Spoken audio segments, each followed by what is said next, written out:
Ladies and gentlemen, thank you for joining us here in the Orlando Magic HQ for another Orlando Magic Space.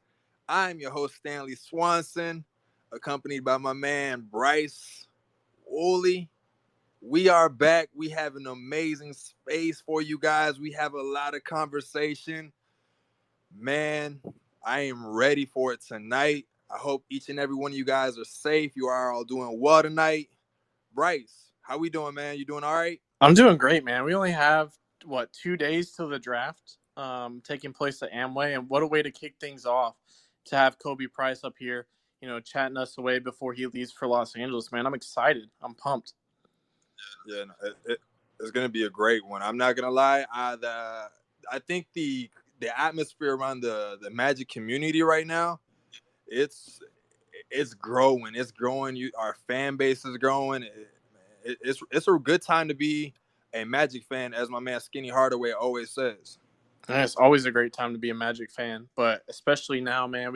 We could potentially have 2 first-round picks coming in, depending on what Jeff and John decide to do. But it's gonna be fun. We're gonna be down there, courtesy of Spirit and Frontier Airlines. Appreciate them for getting me down to Orlando. But we're gonna be at Amway Center, live. I think we're gonna do a Spaces in there, right? That's the plan. We're gonna be trying to do a space at Amway, a live space, interviewing people, getting people's live reaction. We're gonna be there. We want you guys to see how it feels when we're in there. I mean, it's gonna be a great environment. Nobody knows what's gonna happen. So everybody that walks into Amway on Thursday, everybody that watches the draft on Thursday, it's just they're gonna be completely surprised by what goes down. Whether that's a trade, whether we pick somebody, man, the options are endless right now. And I don't think any single person has the correct choice, whether it's that trades or who we get with both picks correct right now. I think everything's just a guessing game. Yeah, I feel like looking at prospects while I'm at work and while I'm at home, I can have a guess on what I think we're gonna do, but then come Thursday, we can totally be shocked.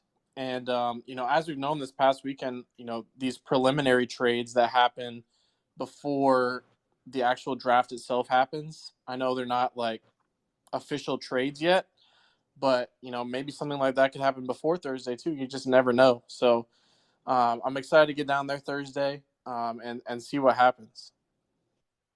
Yeah, no, I mean, but of course, we're gonna get a little bit into it once Khobi gets in here. But what do you think we do, man? I mean, give the people a little bit of hints. Are you thinking trade? Are you thinking I'm seeing a lot of people settle on. Yes, I'm using the word settle on one of the Thompson twins, Azur. I mean, I know he backed out of his workout with Indy. In the words of David Steele, is this anything? That's a tough one. I definitely the Charlotte pick and the Portland pick are 2 picks that I think are going to be shopped on Thursday.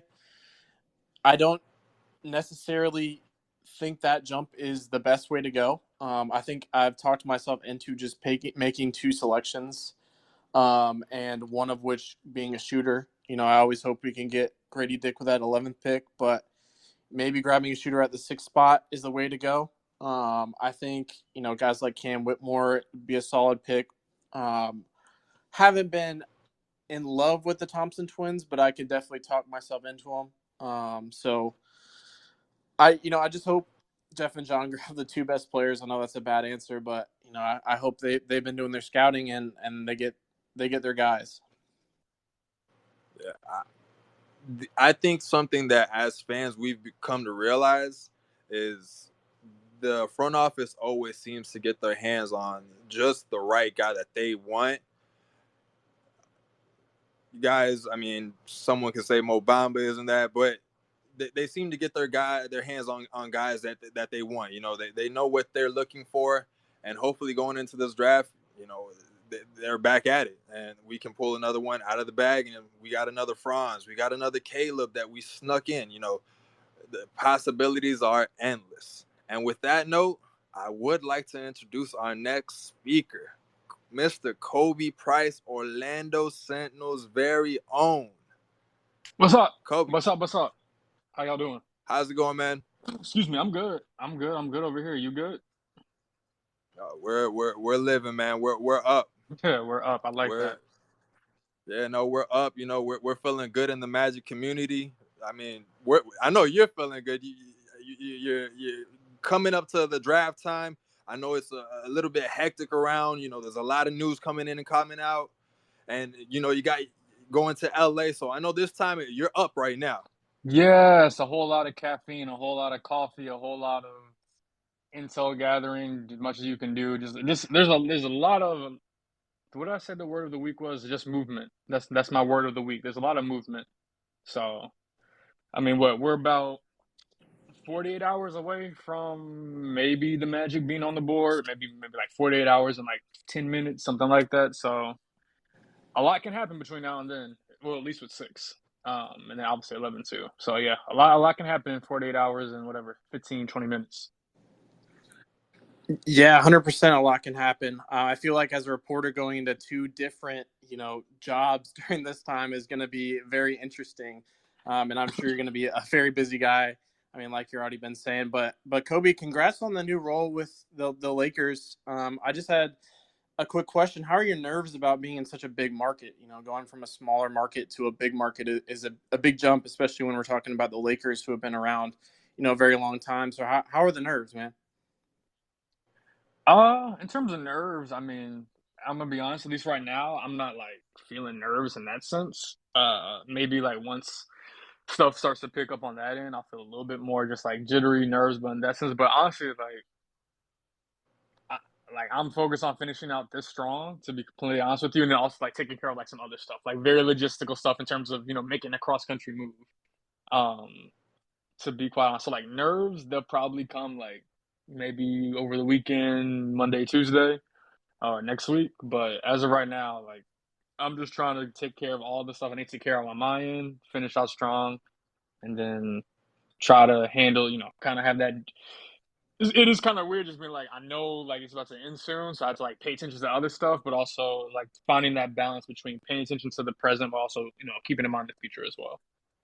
Yeah, I have a feeling that a cross country move, whether you're like flying or doing some sort of driving for moving all your stuff, does not sound like a lot of fun, especially going from Orlando. So, but just a follow up question: what made you decide to jump into that new role? Um, yeah, I think it was honestly just another step, to be honest with you, another step professionally. Just being in a different market, uh, and then even personally for me, not going to get too deep into it, but there are also personal reasons behind the move, like good personal reasons, I should say, um, that also led to it. So it was a good balance for me, just personally and professionally, in terms of another step in my career and my personal life too. So that was definitely a part of it. It's really like you said, it's a great career decision. I mean, that's a large market, Kobe. I mean, you're gonna be covering the Lakers. You know, that's as much as us Orlando fans want it. That's the purple and gold. They're a global brand. So that's shouts out to you on that once again, man. 100%. No, I appreciate that. But going back to the hometown team because you still are covering the Magic now. Um, what would you say? Because you were covering us for around about 2 years, right at the Orlando Sentinel. What would you say was that peak moment as far as the team goes, where you were like, man, the team is really this is the best it's been right now. Um, the best it's been. I mean, it's hard to say. I mean, I guess obviously like that 6 game winning streak, and then what they won 8 out of 9 in that early to late December run. Like that was just their best winning streak or their best winning run since I've been here. But people, I guess I can answer this question in a different way. I've been asked like, what's the most memorable game or the best game you covered? It was that second game in Boston in TD Garden. After they won the first one, it was whatever like a 1 p.m. tip off, something like that. I think it was on a Sunday. Um, I remember it was in the third quarter. I think the Magic were up, and they started to like lose the rope of the lead a little bit. I think Cole had a turnover, and the Celtics got a dunk in transition. And then I remember like the next play, Cole's about to bring the ball up. gave the ball to Franz in the backcourt, with the hope that maybe he could create something good in the half court, and then he turned the ball over, and I think it was Jaylen Brown who got a dunk. And the reason it was so memorable is because the crowd, the atmosphere, it was the loudest atmosphere I had been in a basketball arena in Boston. It was just loud, it was hectic. Um, it was something just on a road trip, just something I hadn't seen before to that level.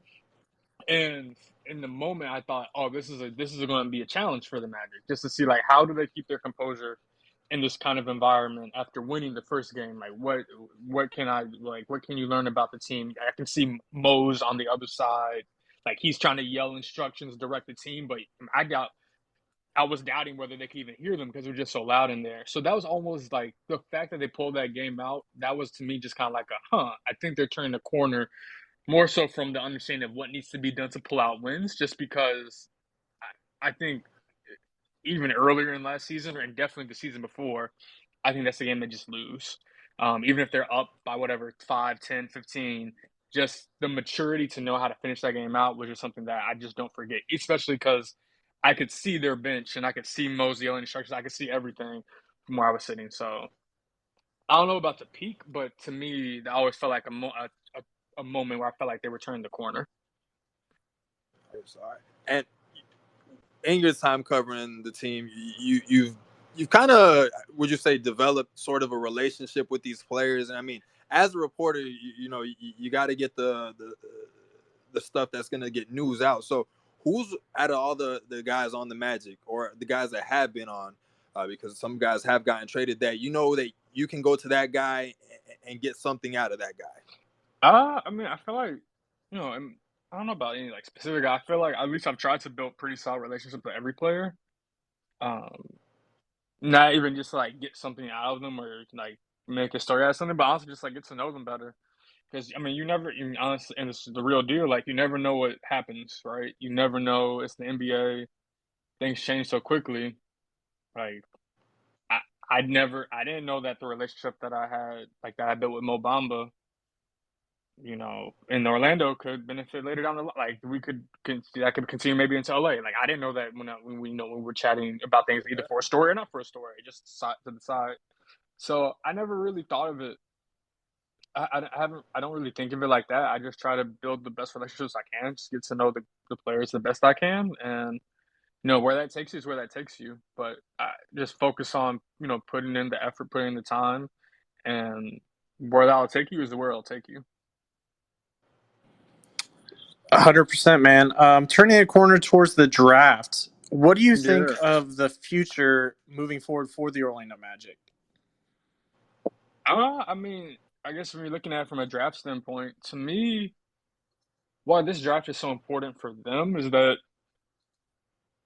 with the trajectory that they're on, that they want to be on, it's not going to be the last opportunity, but this is probably going to be, I mean, at least for them, their hopes are probably going to be this is the highest we're going to pick, or they're going to pick rather for a while, in terms of the draft. So yes, there are always, players who drop or talented players in the teens, late lottery, you know, 15 through 17, 15 through 18, 15 through 20, et cetera, et cetera. But, you have the opportunity to add two high level elite talents to a young roster. I think that can be what helps push this team forward, whether those players turn into stars or if they just add, which I think is one of the biggest needs right now, just much needed depth to this roster, to this team, and just fortifying your core. See if you can find add more to your core. And that's kind of how I look at this draft. Can you build more on the core and push the core forward, for the roster you have? So the draft is coming in. You've been around the facility. Yeah, You've seen the names popping up. The front office doesn't leak anything. yeah. Do you have any inclination at all about maybe where the team is leaning with any of the picks? Like any type of inside source information right here? No, I mean, there's nothing I would feel comfortable reporting saying like, oh yeah, I feel like they're leaning this way with this pick, or if this guy's available. Nothing I would say confident reporting on. Um, Gotcha. Especially because honestly, with the position they're also in the position they're in, like where they go is also going to significantly depend on what the teams in front of them do. I guess we feel confident that Victor Wembanyama is going to be number one. Seems like that if that doesn't happen, I think there would be a that'd just be a shot. Um, but outside of that, I mean, it seems like everything else is open. Even if we feel like Brandon Miller and Scoot Henderson are going to be in 2 and 3, who does anybody jump into 2 or 3? Do the Magic somehow jump into 2 or 3? Does another team jump up? Like those are the things that uh, will also determine just where they're at or what happens in term or what picks they make in that sense. Uh, but yeah, Now, that's the reporting because I say you don't feel anything reporting it. Now, personal preference, just watching the team. Out of all the picks, which guys do you see fitting the Orlando Magic? I mean, 6 is a little easier to comment or like to touch on just because I think about like if there could be a guy who I'd be like, oh yeah, they should take him at 6, and he still may be available at 11. I mean, I think I overheard someone saying something about the Thompson twins. I don't know if Amin's going to be at 6 available at 6. I'm doubting he is based off what I've read and based off what I've heard. But I mean, Asar, I like him at 6. Cam Whitmore, I like him at 6. Uh, I go back and forth between those two. Like if Cam's even available and if Asar's even available, Detroit could take either one of them. Houston could throw people for a loop and take Asar, or I guess they could take Cam. But in terms of the available options, I really go back and forth between Asar, Cam, and even Taylor Hendricks. I feel like after 3 at this draft, it's like throwing a dartboard. There's a bunch of mocks out there, but I don't know. Like this feels like a draft that I have no idea what's going to fall where and who's going to take what because of all the moves that have happened recently. But as far as personally, what does a draft day or like a trade deadline look like for you? Are you going in with the expectation that you could be pulling like a 15-hour type of day? I mean, your day kind of starts before your day starts, if that makes sense. Like you're like at least for me, you're trying to get a feel for what the possibilities, get a feel for basically as much as you can. Like I said, gather as much intel, and really like what's today? Today's Tuesday. Like really now between now and Thursday is like is like when conversations will really pick up because I forget who says it, but like general man, like the executives, they're just like the rest of us. They'll offer their best stuff until like at the deadline of things. Like they'll have conversations. They'll be like, oh yeah, maybe this, maybe that. But then when the deadline creeps up on you, that's when people go all out on offers. So it's just gathering intel in terms of what's out there, what's possible, what's not as possible, but still could happen. So yeah, it's just more so getting the feelings out for things before the day even starts.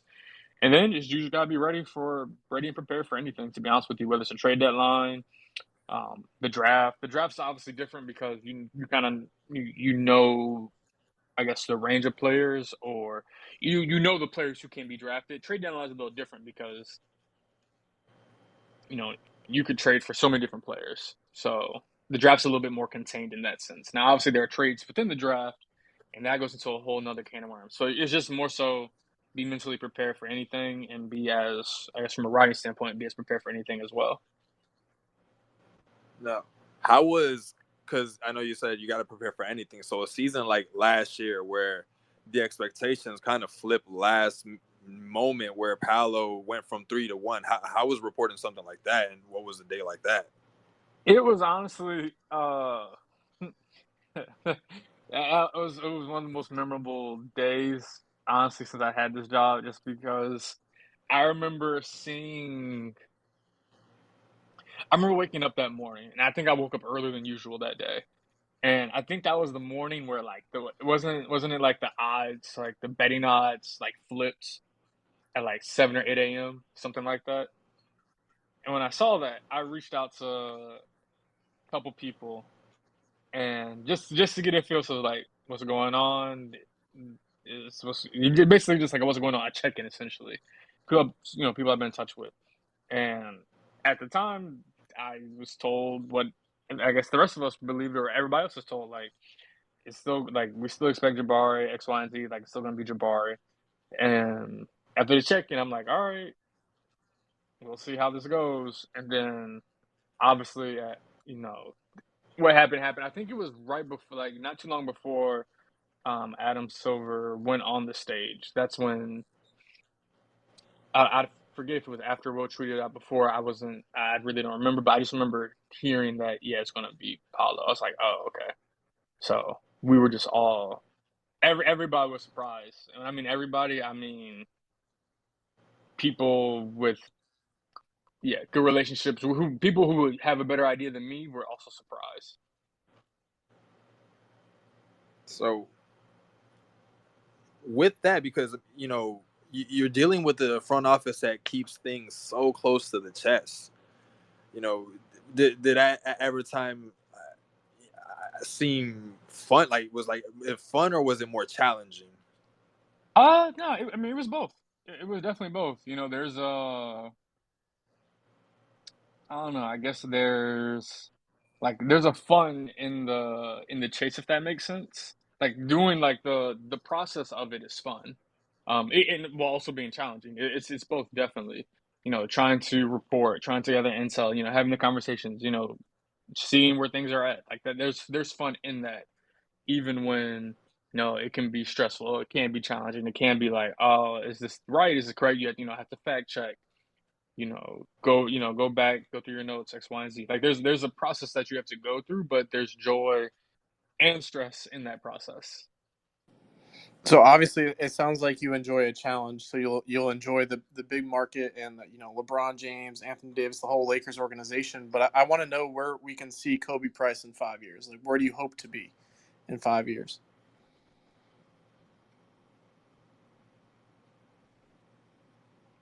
Still with us, Bryce? Yeah, can you hear me?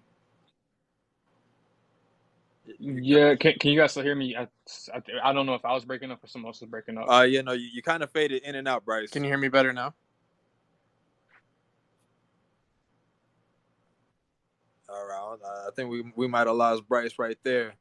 Um, so I think what he was getting at was Khobi. I mean, going into the LA market, that's a huge market.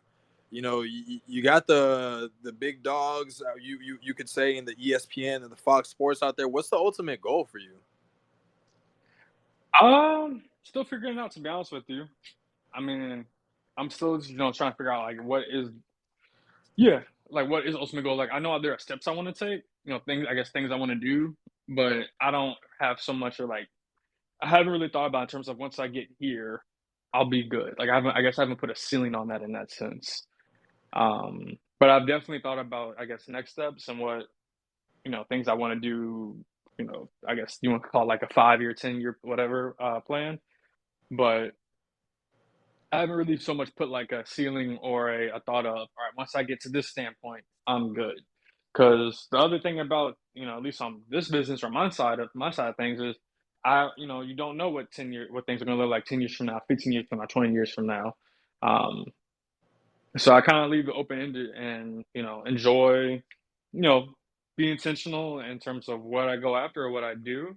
And the goals I have, also, enjoying the ride and seeing where opportunities and things take me. I genuinely didn't, I didn't, I didn't know this opportunity I'm about to step into would be available. It's not until it was. It wasn't something that 5 years ago I can say like, oh yeah, I planned for that. Or like I put it on like I wrote it down like, yeah, I'm gonna do this in 5 years. But when opportunity showed itself, went after it. So I guess I kind of approached the next like my quote unquote end goal the same way. Are you able to hear me better now? Yeah, definitely can hear you better, Bryce. Awesome. My follow up to that is I noticed you have a secondary account on your Twitter. I think it's called B-Ball Khobi, where you post a couple interesting highlights. Is that gonna stay the same with going to the Lakers? Are you still gonna keep up with your second account? Yeah, I am honestly before the season even starts. I'm gonna be more active on that account. Uh, yeah, probably and, like just random stuff. Like even outside the Lakers, I just want to like I just honestly just like watching ball. To be honest with you, so and sometimes like I'm just gonna like post things I find interesting, whether it's international, NBA, WNBA, Lakers. Probably like once the season starts back up, there'll definitely be more Lakers stuff. But once I get moved out, a little bit more settled with things, and I start watching a little bit more again, or get back to my rewatching of things more heavily, I'll definitely be posting things more frequently than I have. I know I haven't posted on there probably since like the season ended. But yeah, I'll be picking it back up on that account. And last Lakers question you'll hear from me for the night, but has it hit yet that you'll be covering LeBron James on a daily? Uh, no, I'm gonna be honest, it hasn't like fully registered yet. It is one of those things where it's like, yeah, I know it, but at the same time, it's kind of like, oh dang. Uh, yeah, like I said, I've been so focused on like so much right now that it hasn't like there's a lot of things I haven't fully like registered yet. But I'm sure it will in like the next shoot, probably like 5, 6, 7 days. So you're moving on from the Magic organization. You know, you said you've built a lot of relationships, a lot of good times in the Magic organization. I know you said the peak game, but what is the thing that you're going to take away the most from the Magic community, Magic organization? I mean, I guess more so from the community standpoint, just I don't know, just really how much I felt embraced, and that meant a lot to me. Just coming up here, what was that, December 2021, and the support that I had, or the support that I felt, it really did mean a lot to me. So that was one of the just honestly one of the biggest things that I'll take away, and that I'll continue to appreciate the people inside the organization, outside the organization, fans, colleagues, coworkers. Like I felt a lot of support. Um, you talk about Orlando community or like organization. I felt a lot of support inside and outside of things in that sense. So it truly it means a lot, and that's going to be something I'll just take with me going forward. And I mean, the just a little bit, the Magic being a small market team. I mean, we're a tight knit community. You know, we're not one of the bigger markets where you got a lot of writers. So I don't know, Khobi, you were there for us in a time where you know you were the guy. So I definitely want to say thank you. You were here for the franchise rebuild. I mean, the Magic community was fortunate to have you. Like you were working your tail off. You were getting us the answers to questions we have. Like you did a tremendous job. I just want to go ahead and make sure I shout you out because man, you're that guy, Khobi. I just want to let you know you're that guy, and I wish you the best luck out there in LA, man. I just wanted to throw that in there. No, I really I can't right now. It's just hard for me to articulate just how much that means to me. But I really thank you so much. That means a lot. Yeah, that really means a lot. It's much appreciated. I appreciate it. Your support, everybody's support throughout all of this. You're definitely right about the Magic community, Magic Twitter, all of it being a tight knit group. Um, but yeah, it's been absolutely more than my pleasure. It's been a lot of joy. And I thank you so much. No, thank you, Khobi. I mean, you have family here. Orlando's not only a vacation to go to Disney spot. You know, the Magic community is here. You're always welcome here. You're going to LA like most of our centers, but you're always welcome back. Unlike a lot of those guys, I appreciate that. So I see we got a few hands up. Khobi, you okay taking a few questions from a few guys? Yeah, no, for sure, absolutely. All right. Salty, I see you had your hand up. How you doing today? What you got for us, man? Man, I'm so happy to be back, guys. Oh my God, it feels like it's been like 365 years. Like, oh my God. So happy to see everybody back in the spaces. Kobe, man, man, I want to congratulate you. I will congratulate you, man. That's huge. Big time. You're going to LA. I wish it was with the Clippers and not with the team I hate with an ever burning passion.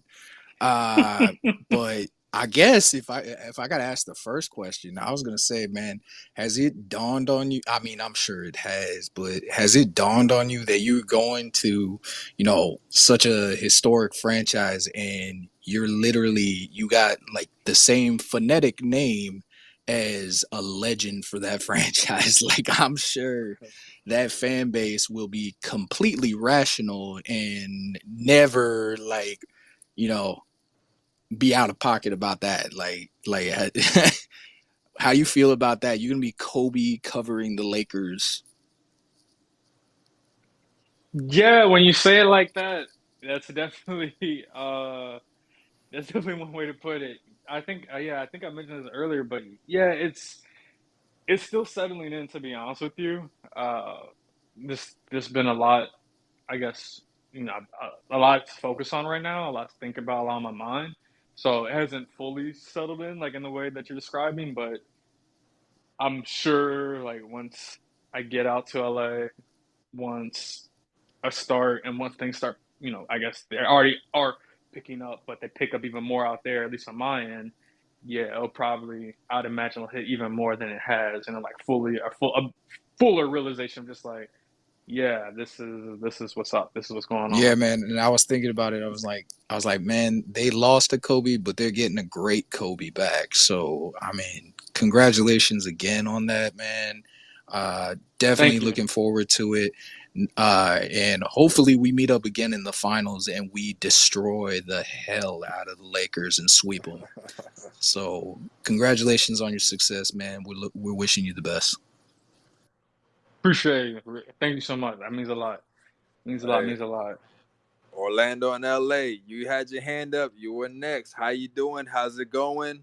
What you got for us? Good to hear y'all again, man. Good to hear y'all again.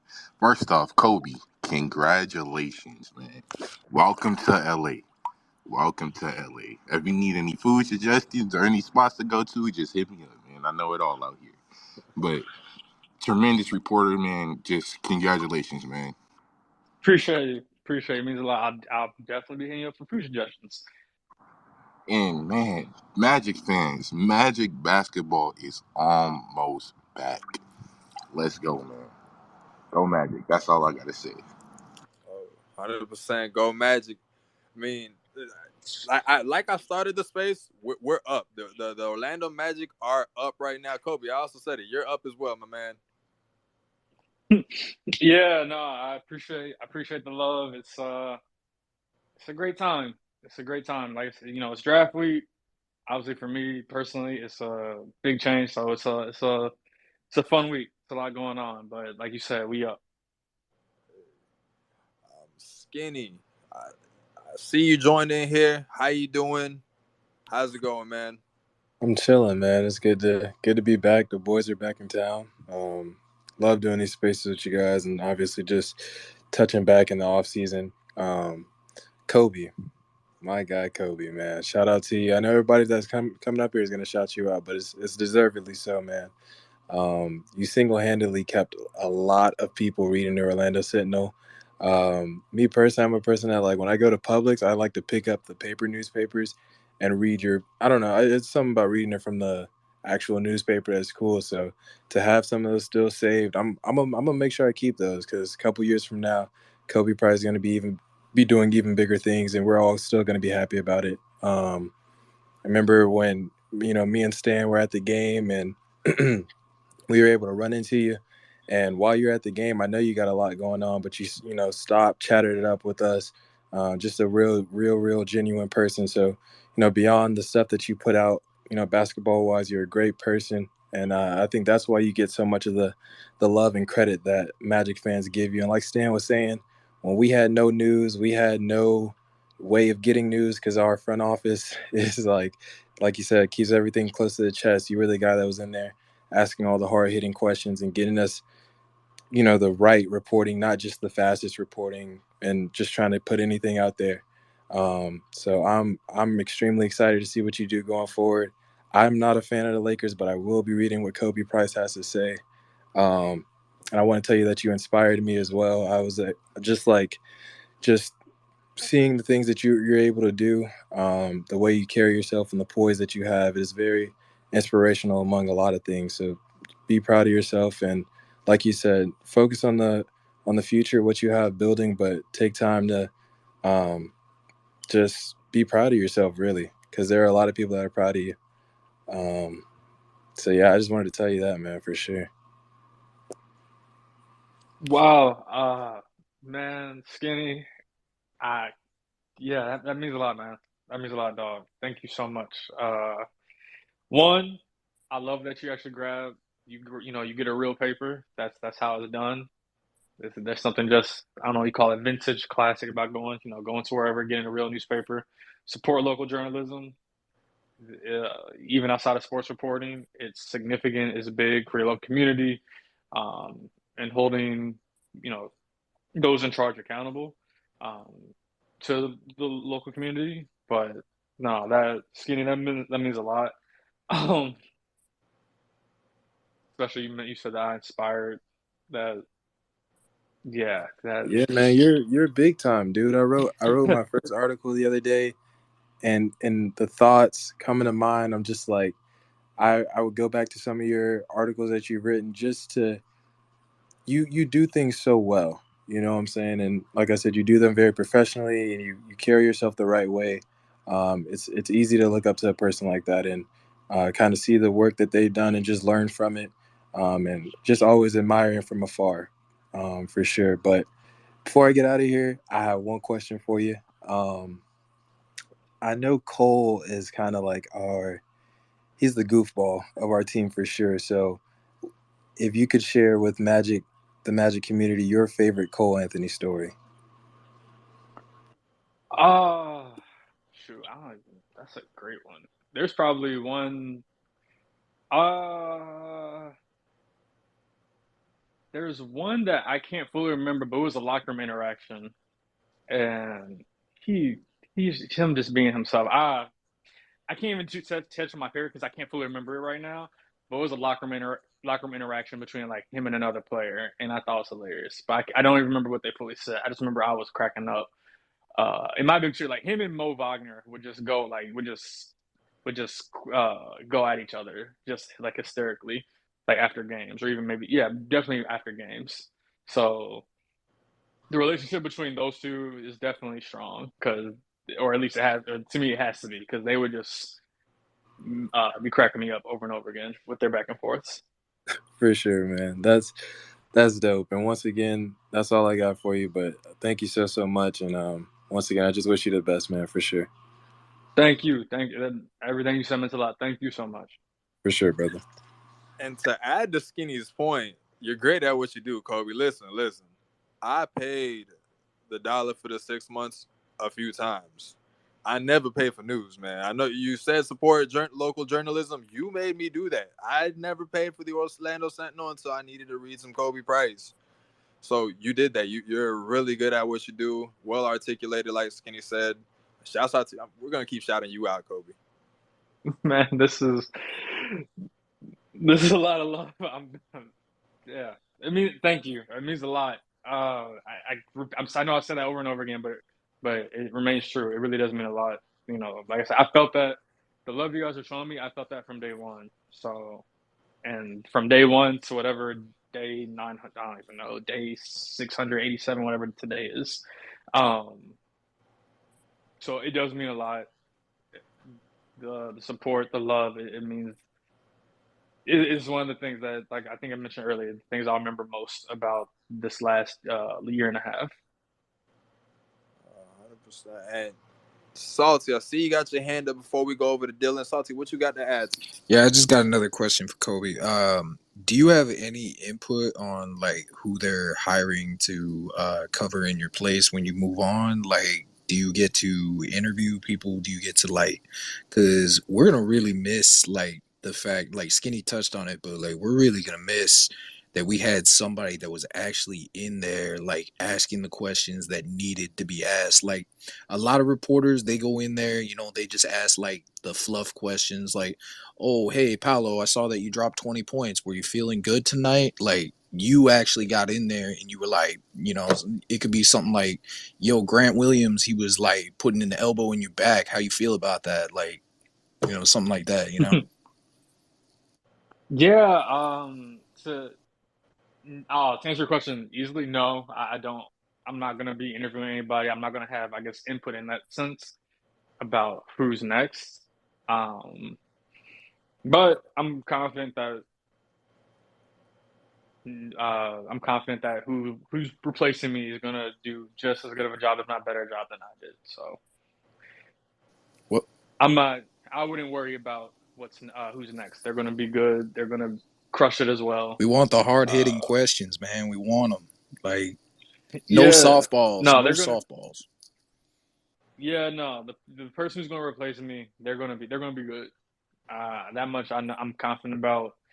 No, I don't. I'm not gonna have input on who it is, but I know they're gonna be good. They're gonna be good at the job. They're gonna be a good person, and they're gonna crush it. 100%. Dylan, you were up next. How you doing today, Dylan? We're back. How you feeling? We got Khobi up here. What's going on, y'all? Khobi, congratulations on the big move. You've done great things here, as everyone has said. We're all very appreciative of you, and we're all going to miss you.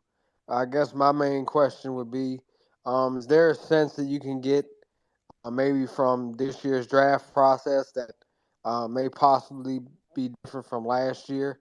And do you feel the Magic will go best player available, or will they try to fill needs more, say? First off, Dylan, appreciate you. Um, really appreciate you. As for best player versus fit, I think, I mean, especially at like six, I think they're just gonna go best player. But and we asked Jeff about this yesterday. It's a little bit more nuanced than just like best player versus best fit because I guess like the heart of the question to ask yourself is who is the best player? Like that's probably going to be like there's going to be a disagreement about that. Like, what do you view as best, right? Like that the word best is so I guess more general in terms of how most people approach it. Like I think when people think best, they just think of like, all right, take your 10 players in this range, and whoever's the highest in that range or who at the top of the list, just take that player. But it's a little bit more like is the best fit in the locker room, the best fit on the court, the best personality, the best, more than just best skill set, if that makes sense. I think when we think about like best player available versus need, I think we tend to think, oh, who just has the nicest best skill set, and it's a little bit more nuanced in terms of approach than that. But I think the Magic aren't looking for just all right, who's going to fit their needs because they still have a lot of needs. Um, Even after the draft, they'll still have needs. They'll still have things that they need to address, or I guess if you want to call them holes, or areas of improvements rather that need to be addressed, regardless of who they draft, regardless if they take three rookies, two rookies, one rookie, they trade up, trade down, they're still going to have areas of improvements that they need to address. Right. Now, let's get into a little bit of hoops talk. I mean, the landscape of the NBA, I wouldn't say it's changed in the past couple weeks, but I don't know. It's shifted to a team like Phoenix. You're going out to the West. What the news just dropped that Levine is on the trade market now. What are your thoughts on the landscape of the NBA right now? What teams are you looking at, Khobi? I mean, I think in terms of the landscape, it seems like a lot of teams. I think it's been this way the past couple of years, really since the Warriors.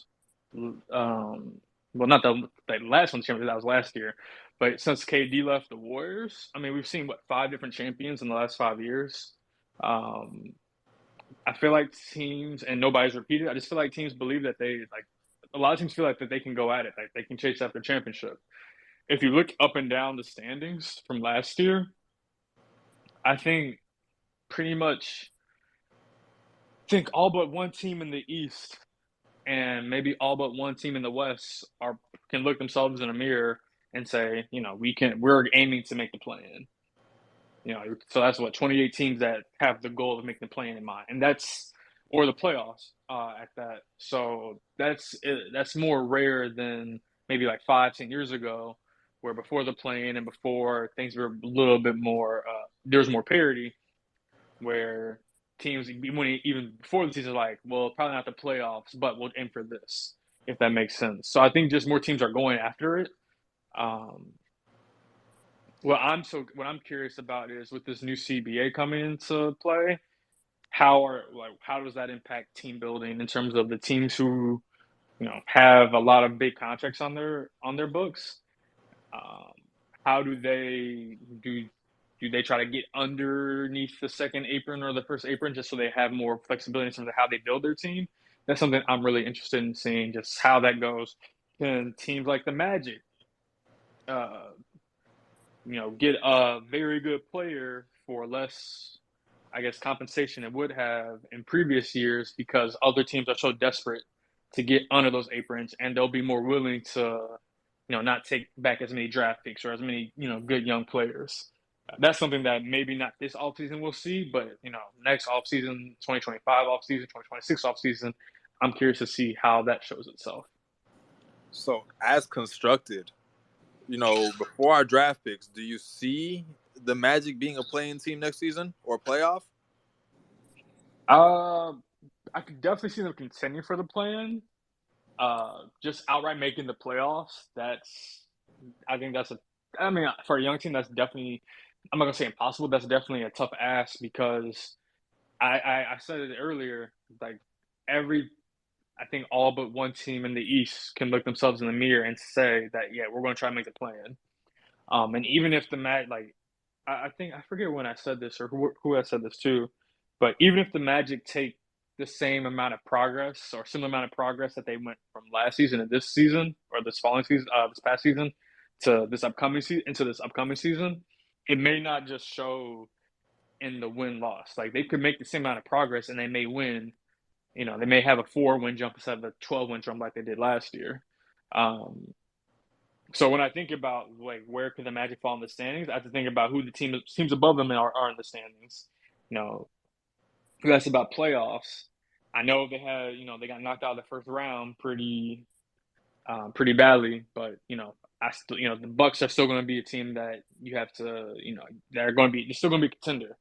Boston, I still feel good about them being at the top of the standings in the East. Same with Philly, same with Cleveland, uh, Miami, New York. Maybe that's 6 right there. And then after that's the playing team. So without even mentioning Atlanta, without mentioning Toronto, Indiana, Chicago. I guess Washington they've shown their cards in terms of they're trying to after you trade Bill, but making the plan it's gonna require not just progress that they made from last year, but it's gonna like they can't have a bad stretch. They have to be on it from day one and stay consistent throughout the season. That's going to be more important next season because, like I said, there are going to be a lot of teams, more teams I think that we really, I guess, fully realize that are going to go after it in the same way the Magic are. Like I look at the standings, Washington's the only team I look at and say like, yeah, they're not really quote unquote going for it in the sense that we think. Khobi, now that you mentioned the Beal trade, I have questions. My first question was, how often are you like diving deep into these trades, even though it might not relate to your specific NBA team? And my follow up was, what did you feel, or how did you feel about the Beal trade? I mean, I'll still definitely take a look at it, learn about it, because even if it's not relating to the team I cover, I feel like there can be, even if it's like a small lesson, um, whether it's about the teams that made the trade or if there's like a detail, like a CBA detail that I didn't know that I could learn.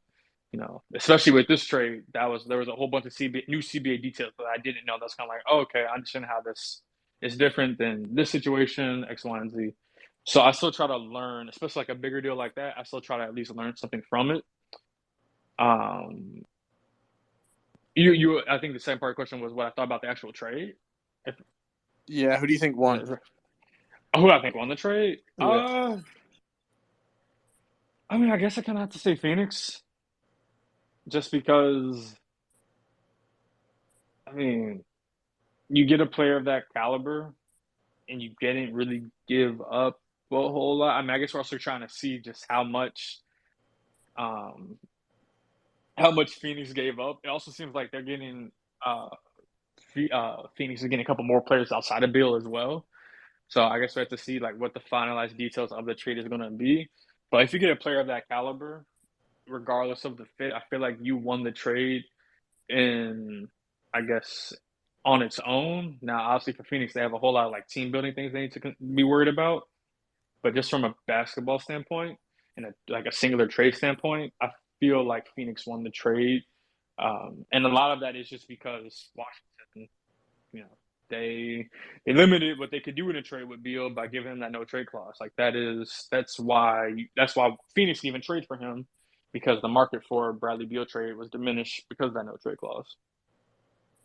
Yeah, I mean, in my opinion, I was always taught the team that ends up with the best player wins the trade. But in this case, you kind of hit on the money, Kobe. Washington's hands were tied, and for them to get out of that situation, I'm sure that's a relief. I'm not sure exactly how the rebuild is is going to go, but getting out of a no trade contract, I mean, that's a relief for them, and that's a lot of money too. Yeah, I mean, I see why Washington is just kind of like they're like, yeah, it's time to move on. The one thing I guess not worried about with them, but it's just this goes to show you just the danger of a no trade clause. Like if they're going to start this rebuild and they're going to try to start from scratch, they're not starting from a great place. I mean, I guess you have the number what 8 pick in this draft. I'm pretty sure they're 8 because Orlando 6, Indiana 7. Yeah, they're 8. So you'll get a mid lottery pick there, but to not walk away from trading the cornerstone of your franchise or a cornerstone of your franchise for so long and not get any, like it sounds like they're gonna be pick swaps, but not get it like a real first round pick.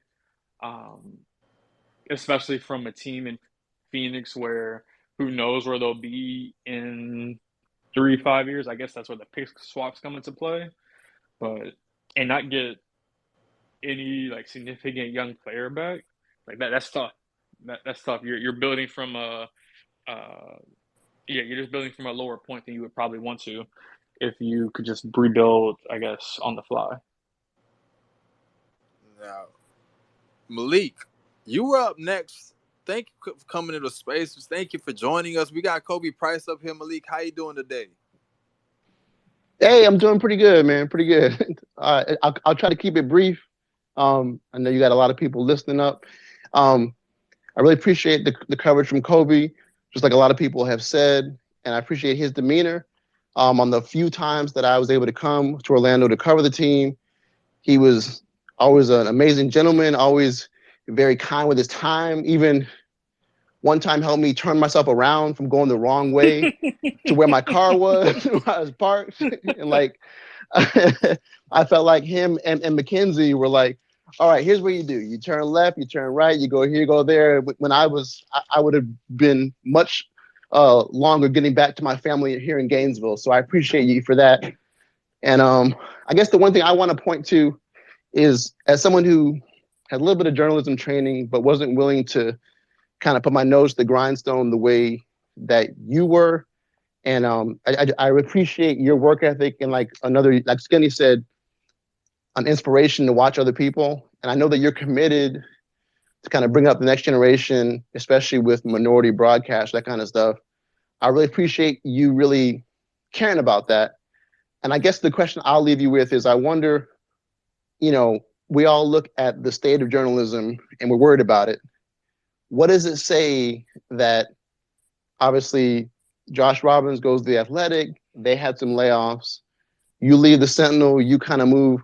It's still journalism, but it's a little more employed by the team. I guess also if you could talk a little bit about what you're going to be doing that's different from what you were doing now. Just kind of talk about the state of journalism in general and what it means that, small market reporters end up going to bigger markets, but things change and all, and just kind of that viability and all. Like, where do you stand in your thought process on it, I guess? Yeah, that's one of those things I honestly think, especially after the Athletic, they cut, what was it, 20% of their staff? Yeah, I man. think that's what it was. Yeah, like once that stuff, like you just see stuff like that, like it's something honestly I still wonder about. It's something I just think about, just like what is the stability of the business, if that makes sense? What is Yeah. the uh like long term? Like now I'm not even thinking like, I mean, I guess it's like 5 years from now, sure, but also like 15, 20, like 30 years from now, like what is the trajectory of what's going to, like, that's, someone asked me about Ingle. The other thing is like, we don't know what this business is going to look like 20, 30 years from now, because it's just changed so much, even the time that I've been around, the last really Yeah. 5 years. So my thoughts, I'm still honestly thinking through them, because there are some days where it's kind of like, all right, if things are feeling better, you feel like, oh, okay, things are going to be a little bit more stable. And then there are other days where it's like, yeah, I'm not, like, it can be scary, it can be ugly, Yeah. Yeah. in that sense, especially when, you have colleagues, or friends, who get laid off, or their jobs are cut, or whatever it may be. It's hard not to, I guess, think about like the security or stability of the business as a whole in the macro. Exactly. Well, I guess one thing, can you tell us anything about the transition from you leaving? Like, is there someone that we have as a point person to talk to? Like, is Jay Michael going to move into your role at all, even on an interim basis? Is there going to be a hiatus where no one's doing what you were doing? Like, what do we have in store for us in this kind of couple months where obviously the draft happens, but we're going to have free agency, we're going to have all this team building, and we obviously don't have you as a touchstone. Who's going to fill in that gap even a little bit in the short term, I guess? Out of respect to them, I will let them say or announce it Okay, but whenever. you're saying it is an actual person, though. It's not like it's nothing, and then they have to do it. They have somebody. They have a plan in place. You're telling me. Yeah, I'll leave it at yes. Okay, There is cool. a plan Okay, in yeah. place. Yeah, Hey, there's a plan in that's place all I to had to provide hear, backup man. That's all I coverage. had to hear. Yeah. Because sometimes they do it and they're like, all right, well, I guess editor B, who normally does baseball, golf, and reality show, he's your guy. You're like, what? Wait, what happened? So Yeah. I'll take that and run with it. I know you're leaving us in good hands, and I guess I'll get off the air. But what you're doing now, are you going to be an actual beat reporter? Are you kind of more PR? Are you working with the team? Like, what's your role going forward? And best of luck to you and your family, all that kind of stuff, man. No, I appreciate it. Yeah, I'll be the Lakers beat reporter for the Southern California News Group.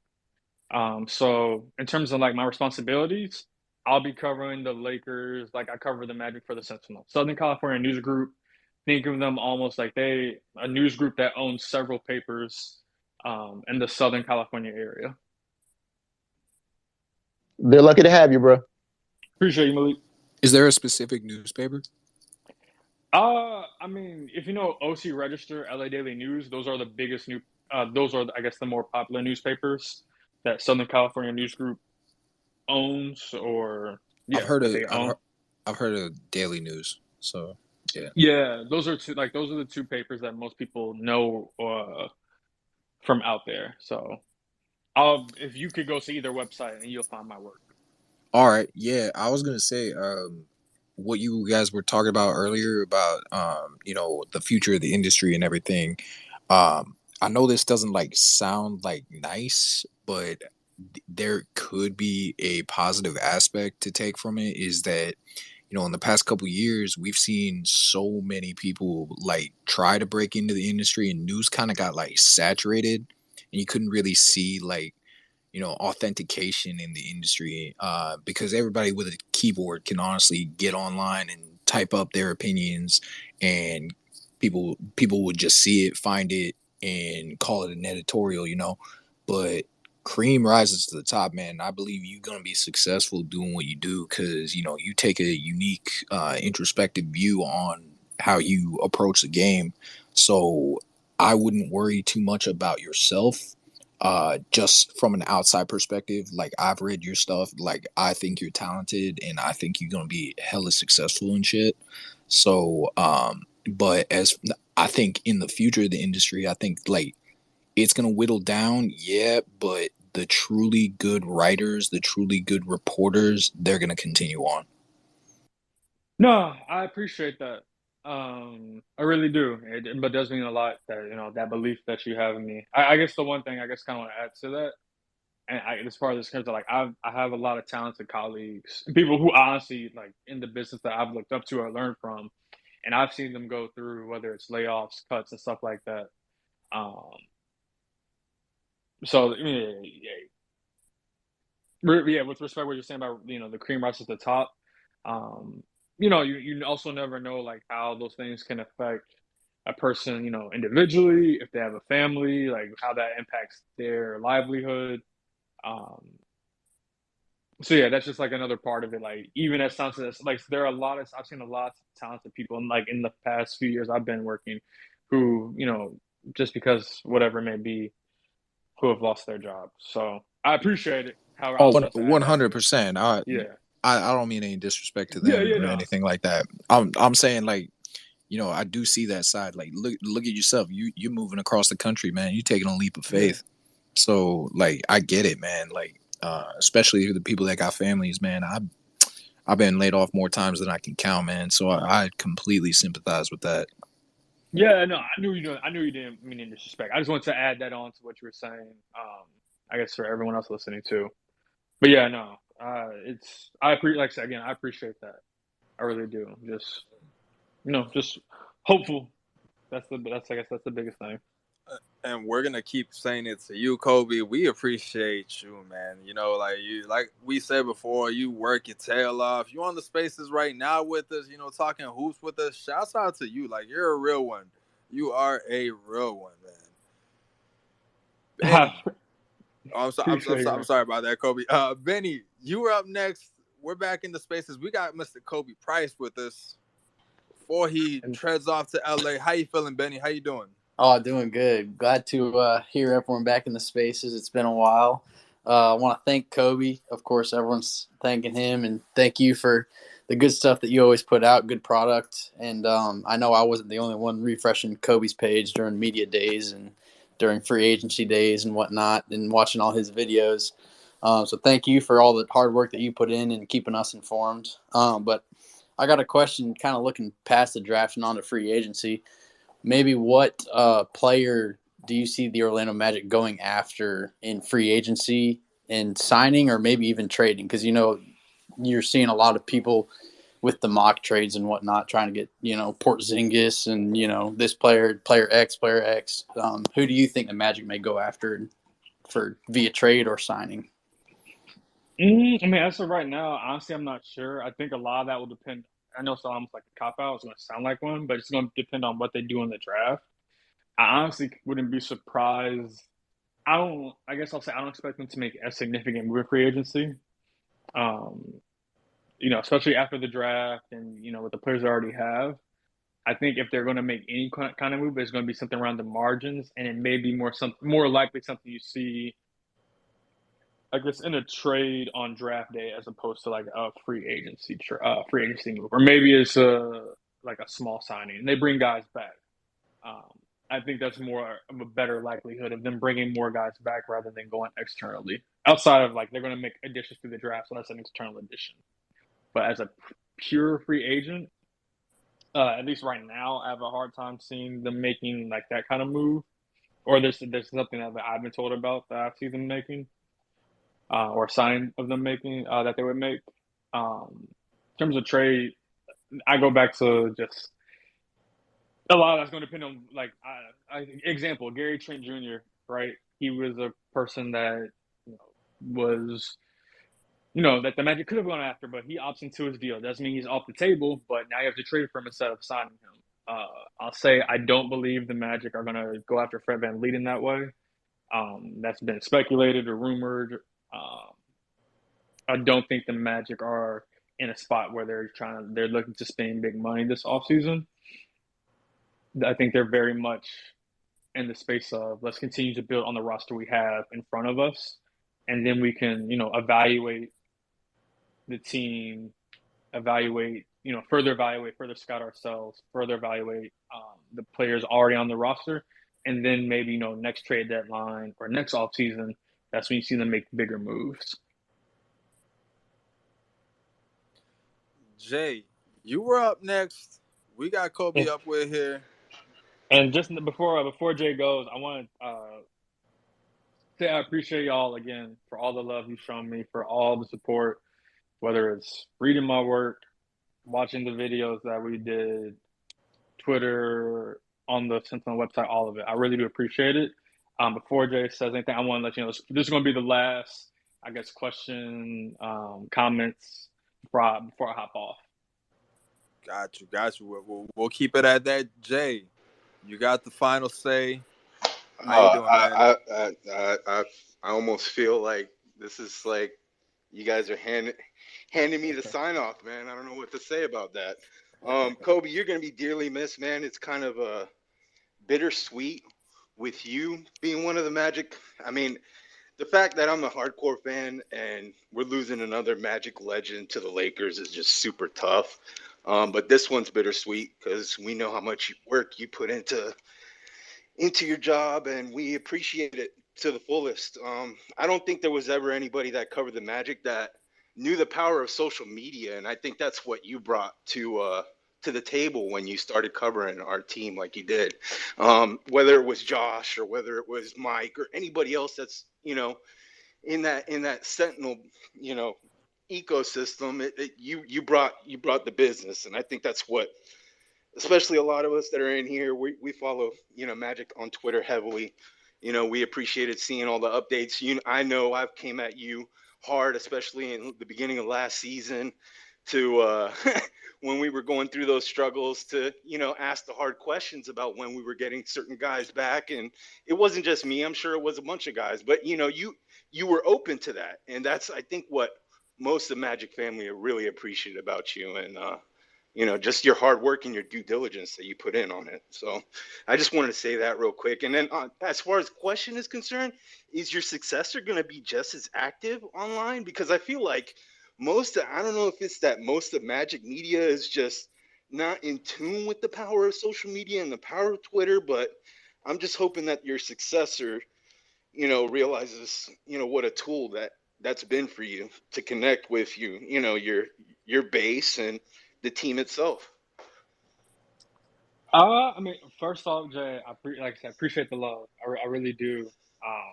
Yeah, I feel like if I'm calling on top of my head, I think I do remember either us having interactions. You said something to me early last season about guys coming back and asking those questions. So I hope I got the answers that you were hoping for and looking for at the time. As for my successor, I mean, we'll see. I don't know. But what I do know is that I know they're going to do a great job in the role. That much I'm confident about. How they go about that, I'm not sure. And I would just for them, I would just say I want them to be themselves. I mean, yeah, because every reporter, you mentioned Josh. Like, Josh is a great reporter. Him and Josh and I do things differently, but he's No, fantastic, and but he's someone who all the I look respect. up to. Yeah, all the respect and love to Josh. We love him here too. But I don't know if he held a candle to even your 2 year stint here with us, man. Like you brought in so much freshness that we see other teams, media people, go at it in the same way, in the same direction, and evolving the way that the game is supposed to be evolving. And you came with that. You brought that freshness. You brought the youth aspect of covering a basketball team. And I think a lot of the younger bases are drawn into that. A lot of people are not necessarily opening up the paper as much as they are on Twitter or on Instagram or whatever outlet it may be that those facets are being used. But I just want to say I hope you give them that advice alone, just to let them know that, man, we love that the interactions that you brought with us and the closest that you gave us to the team throughout the seasons. Like I said, the first thing I'll encourage them to do is just they're actually they're going to be great regardless of what I tell them. Just because I believe in them and I know their work, etc.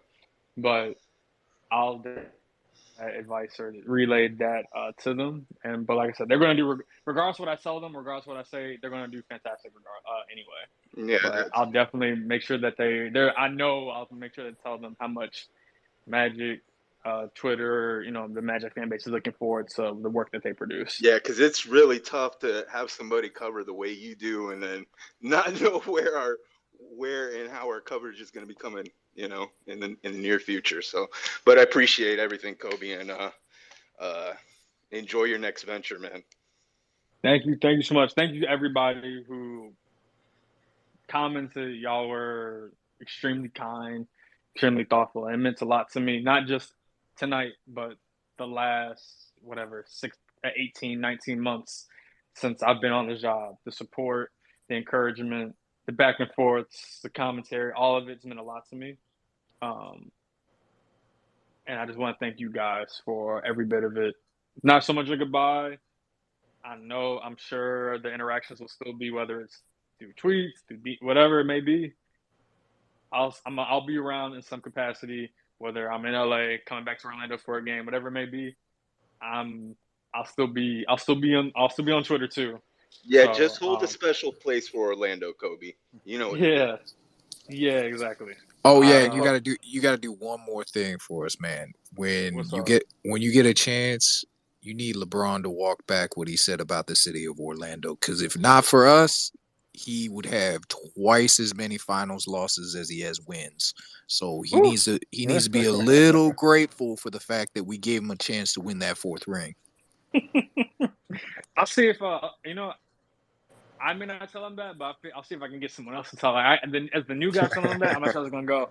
But I'll see Nah, if I can get someone else to tell him that. nah, man, he loves Kobe. Remember? Yeah, And well, Kobe, you are greatly appreciated, Kobe. I know you got to get out here. And Jay said it. You are a legend in this community. If there's ever a tweet that says who has that one article, I'll be pulling out a Kobe article, man. And while you're headed out to the City of Angels and leaving the Magic Kingdom, just know that you're Magic together personified, man. I want to say thank you for everyone that wasn't able to come up here and speak. Thank you so much for your time and dedication to this community and this team, man. thank you all. Thank you all. It's meant a lot. It's been more than my pleasure. It's meant a lot to me. So thank you guys. Appreciate everything, Kobe. Appreciate y'all. Peace. Hey, have a good one, Kobe. Ladies and gentlemen, the Thank space you, Kobe. isn't over. We're still going to be talking some Magic hoops. We got the draft coming up on Thursday. We got Amway going live on Thursday. I'm going to go ahead and pose a question because I've seen the names coming out here. We got the 6th pick, Cam Whitmore, Grady Dick, Jarris Walker. I've seen those names. Who we guys taking? Skinny, your hand went up first. Who you got? Quick, too. Okay, I'm gonna go. Mine. I'm down to double down on shooting with Grady and Jordan Hawkins if Cam isn't there. But I wanted to add on to this because today I've seen. I don't know if you guys have been looking at mock drafts, but all day Cam has fallen down to 9th. And I was talking with I really don't know how to pronounce his name, but I'll just call him Vag. He's on Twitter, and he was watching a podcast with Woj on it. And some of the reasons were poor workouts and a little bit of medical issues. So I'm not sure what all of that entails, but honestly, for me, if Cam's on the board at 6, bro, I'm taking Cam. I mean, Cam is really a guy that, like you said, he's fallen. I was on the let's draft Grady Dick early train, but I've watched more Cam highlights, and I don't know. I'm starting to be sold on him 100%. I think he has it. I don't know what it is. I think he has it. I don't know. What you got, Skinny? Oh, you good, bro? Salty, you had your hand up next. What do you got for us, man? All right, so we were talking about this a little earlier, but I'm gonna say that if Cam's not there, man, I'm totally down to trade back. Not anything crazy, but there's a couple of teams between 7 and 10 that we could definitely look into, and honestly, we can get a shooter there. You could trade back one spot, see if Indiana's willing to give up Buddy Hield. You can go back to 8 and see if Washington's willing to give up Kispert, if they're blowing that up. And then if you do trade back, you can get that shooter from the trade, and then you can also take a risk in. Well, I don't think it's a risk. I think he's a really good player. Take somebody like a Taylor Hendricks there, or hell, you could even go Lively if everybody likes him as much as he's shooting up the boards lately. And then you can still get that Jordan Hawkins or Grady Dick at 11. That's just my thoughts. I mean, the shooters are there. We've heard the names, the Jordan Hawkins. I mean, I think I've heard the name Keontae a lot less, and I've heard I don't want to say his name because I don't want to mispronounce it. It's the guy from. Koulibaly. There you go, Skinny. I'm just gonna call on you every time I need to say his name. I'm hearing that name a lot more and hearing a lot, but I think we're all in agreement. Shooting is a must for the Orlando Magic moving forward. I mean, whoever locks down that two spot to start the season, I personally think it should be Jalen Suggs, but it might be a Gary Harris. We'll see if anything happens, but I mean, we desperately need shooting. I know that's a given. With Koulibaly, I heard today or yesterday, like this man might not even come over to the States. Like he might stay another year in France. I don't know if there's any truth to that, but I don't want to use a pick on somebody that's not even going to be here. It's an interesting decision to make. Max, I see you got your hand up, and you were actually next up. How you doing? Welcome to the Spaces. What do you got for us today, Max? Yo, what's good, y'all? Dude, not much. I got a few questions. First of all, I feel like the Thompson twins are just too physically gifted to pass up at that number 6 pick. Like, honestly, which one falls to that. Secondly, yeah, I think there's been not enough talk about Koulibaly because I think, especially those guys that play in the EuroLeague, I know we have recency bias, obviously, from Mario Hezonja, as my Mario Hezonja jersey sits in my closet right now. But some of these EuroLeague guys are going to be ready to play like right off the bat. So I like that, and also I am extremely shocked about how little coverage Amani Bates has been getting, because if you guys follow high school basketball, this guy was like literally touted as the next LeBron before going to Eastern Michigan. Obviously, he committed to Memphis, had a little issues with the law. I apologize. I'm picking up my dog's shit right now. So you hear a bag in the background. Anyway, he had the issues with the law for having a possession charge, but other than that, he's a great player. 6'9", can do everything, in terms of shooting, scoring, creating his own shot. So, I just looked at the overall big board. He's 50. I honestly wouldn't put it past, Weltman to, move back to a spot, maybe near, 25, 30 later in the first to, maybe scoop him and, get some other juice out of it for the pick. I don't know. Kind of just feeling any thoughts. Threw a lot out at you guys, but yeah, love you guys doing. Long time listener, first time caller. Take it away. Hey, make sure you keep it as a repeat caller on here, man. You're always welcome. But I understand when people say that the Thompson twins are physically, gifted guys. My takeaway from them, and I don't know, is I was watching a highlight tape on them the other day, and they were playing tremendous defense. And then I saw a clip of him guarding a guy that's 5'4". He's gonna dominate a guy that's 5'4". Hey, I understand he's a hooper and things like that, but I don't know, that's just what takes me back, that the level of competition. And granted, these guys that are in college and things like that, sometimes college they play against low level college, and I understand that, but they're playing against 14-year-olds, and that's my takeaway. If we draft them, listen, I'll be on the train no matter what, but I would prefer a guy like a Cam there at 6. But you never know. These mock drafts are going up and down. I see a lot of hands up as well. Bryce, what do you got to add to that?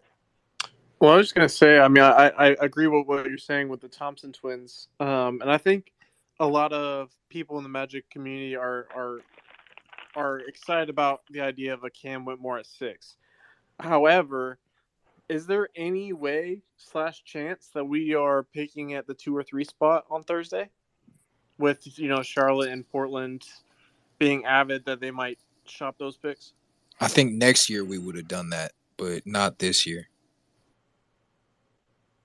I don't know. I really don't know. Malik, it looks like you want to jump in here.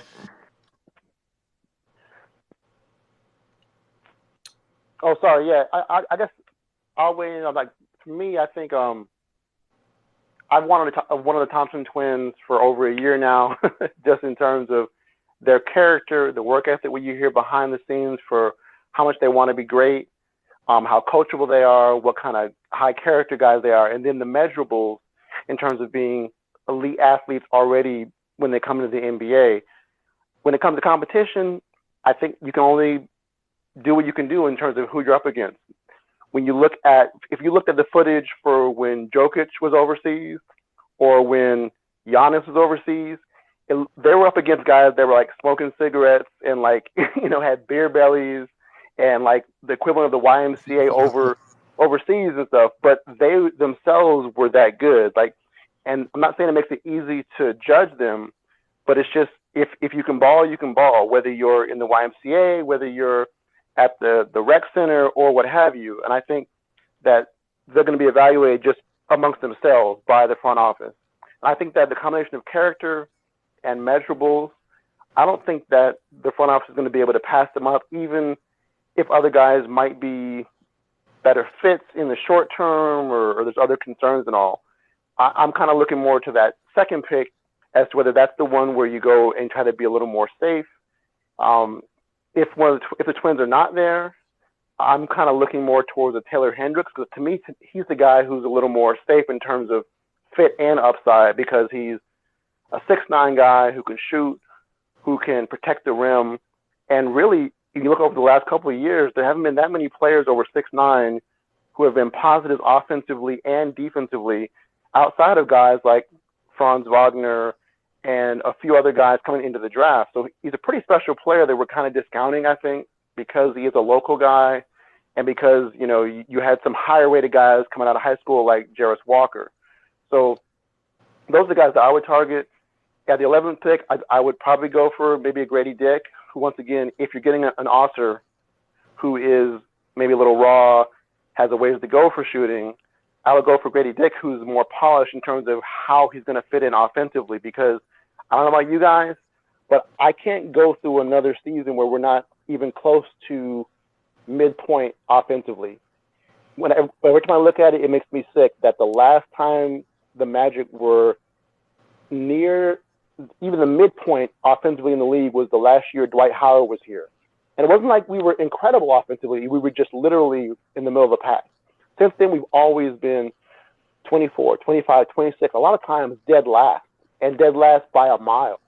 So for me, when it comes to a tie, I want someone who I think can help us offensively. I even think that the twins can help us offensively, because in transition, in terms of getting steals, in terms of finishing, I think they're going to be able to help that second unit out, even if they're not shooting. They'll be able to do other things on the floor.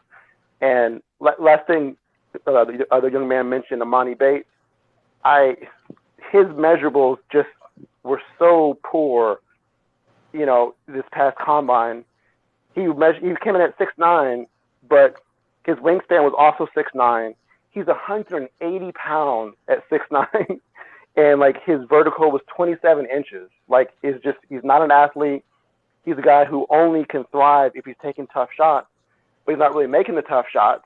And on a team like us, we're like, yeah, we want you to be like 6th or 7th on the list taking tough shots, because you see Mr. Banchero there, you see Mr. Wagner, they're taking the good shots. You will get what you get, that kind of stuff. So that's kind of what I'm with those guys.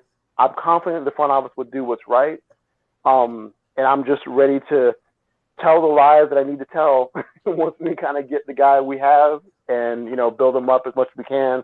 I was I turned around and told lies about Mo Bamba. I told lies about R.J. Hampton. So I can do it with the best of them. You know what I'm saying? I will spin it in a minute. You know what I'm saying? I will have it spun up for how it's going to work. The player may not be able to live up to that, but I will spin a path that it can work, and I'm ready to do that again.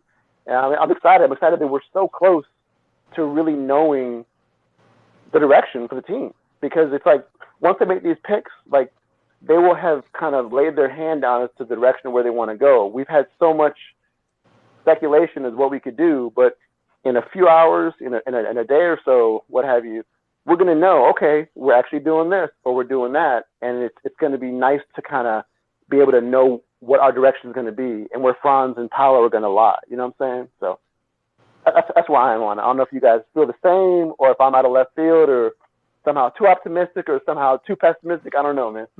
No, not out of left field at all. And I mean, you said it. 48 hours from now, we're gonna know what our team. Well, we're gonna have an idea of what our team is gonna be like going into next season, and that's only, like you said, hours away. And I want to. I see a lot of hands up, and guys, we're gonna get to, but I want to throw the last thing up before we get to the next person with their hand up is with our second pick. I don't know if you guys see the video on the jumbotron up there, but I believe, I don't know if I'm saying his name right, Tristan Vukovic. That guy looks solid with our second round pick. Vukcevic, yeah. Yeah, Vukovic. I mean, he looks solid with that second round pick. Is that what we're? Because we know we need a backup big. We brought Goga in. What are we doing with our second round pick? Do we get a big man with 11, or do we do that with the second round pick? Honestly, since I put it up there, so I'll talk about him.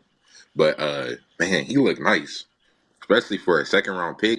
I think that could be like another Caleb Houston type steal, or even better. But I think he could. I think he could develop into something on our team, backup big, put him in a backup big role. If he does good in summer league, I want to see him in summer league. Obviously, Caleb. That's how Caleb got his contract. But I think that he could be a steal for sure. I mean, Orlando and LA, you're kind of like our resident draft guy. I mean, you got that name up there with Vukovic. Is there anybody else that they're seeing? Anybody that you like? If we're swinging for star potential at 6, the only guy that I'll be happy with is Cam Whitmore. I don't want a Thompson twin on this team. I've been screaming that from the mountaintop for I don't know how long, but if we don't get Cam Whitmore and we're just drafting for fit, I would do Taylor Hendricks because it is looking like Grady Dick is going to be there with the 11th pick. So if we can leave with any combination of those players that I said and the dude on the jumbotron, I would be absolutely happy. I mean, and the name, I'm gonna continue pushing my agenda for the second round pick, and I know a lot of people won't agree with this, but I'm pushing my Amari Bailey agenda. We could send him to the G League for the season like we did with Caleb. I like that kid's game 100%. Amari Bailey, ladies and gentlemen, go ahead and look him up from UCLA. Um, Chad, you were up next before we go over to my man Benny. Chad, how you doing, man? It's been a while since you've been on the spaces. Welcome back. How you feeling? What do you got for us? What's good, man? Happy to see my people in here. It's been a hot minute. Miss you guys, excited for the draft party for sure. I'll be seeing y'all out there, whoever decides to pop out.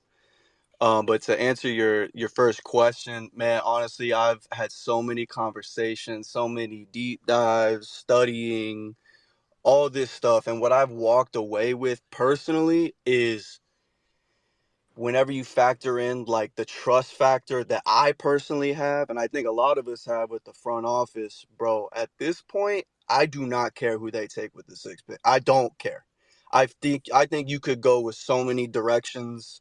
It doesn't matter because I trust that they're gonna pick the right guy. We were talking about them already, so I'll go ahead and bring them up. The Thompson twins. The only reason why I wouldn't be personally comfortable with the a Thompson twin is because I feel like those types of players, I know they're good defenders and stuff like that. They do other things without the ball, but like when I watch them play, I can't help but to feel like they're gonna need the ball in their hands a lot, and they're not gonna get that here. And I would ask the question: how many of y'all would be willing to take the ball out of Paolo and Franz's and even Markel's hands for a Thompson twin? I don't think a lot of people would say let's do that. So I don't think they're gonna be bad players whatsoever. I just don't think maybe this is the right team for them.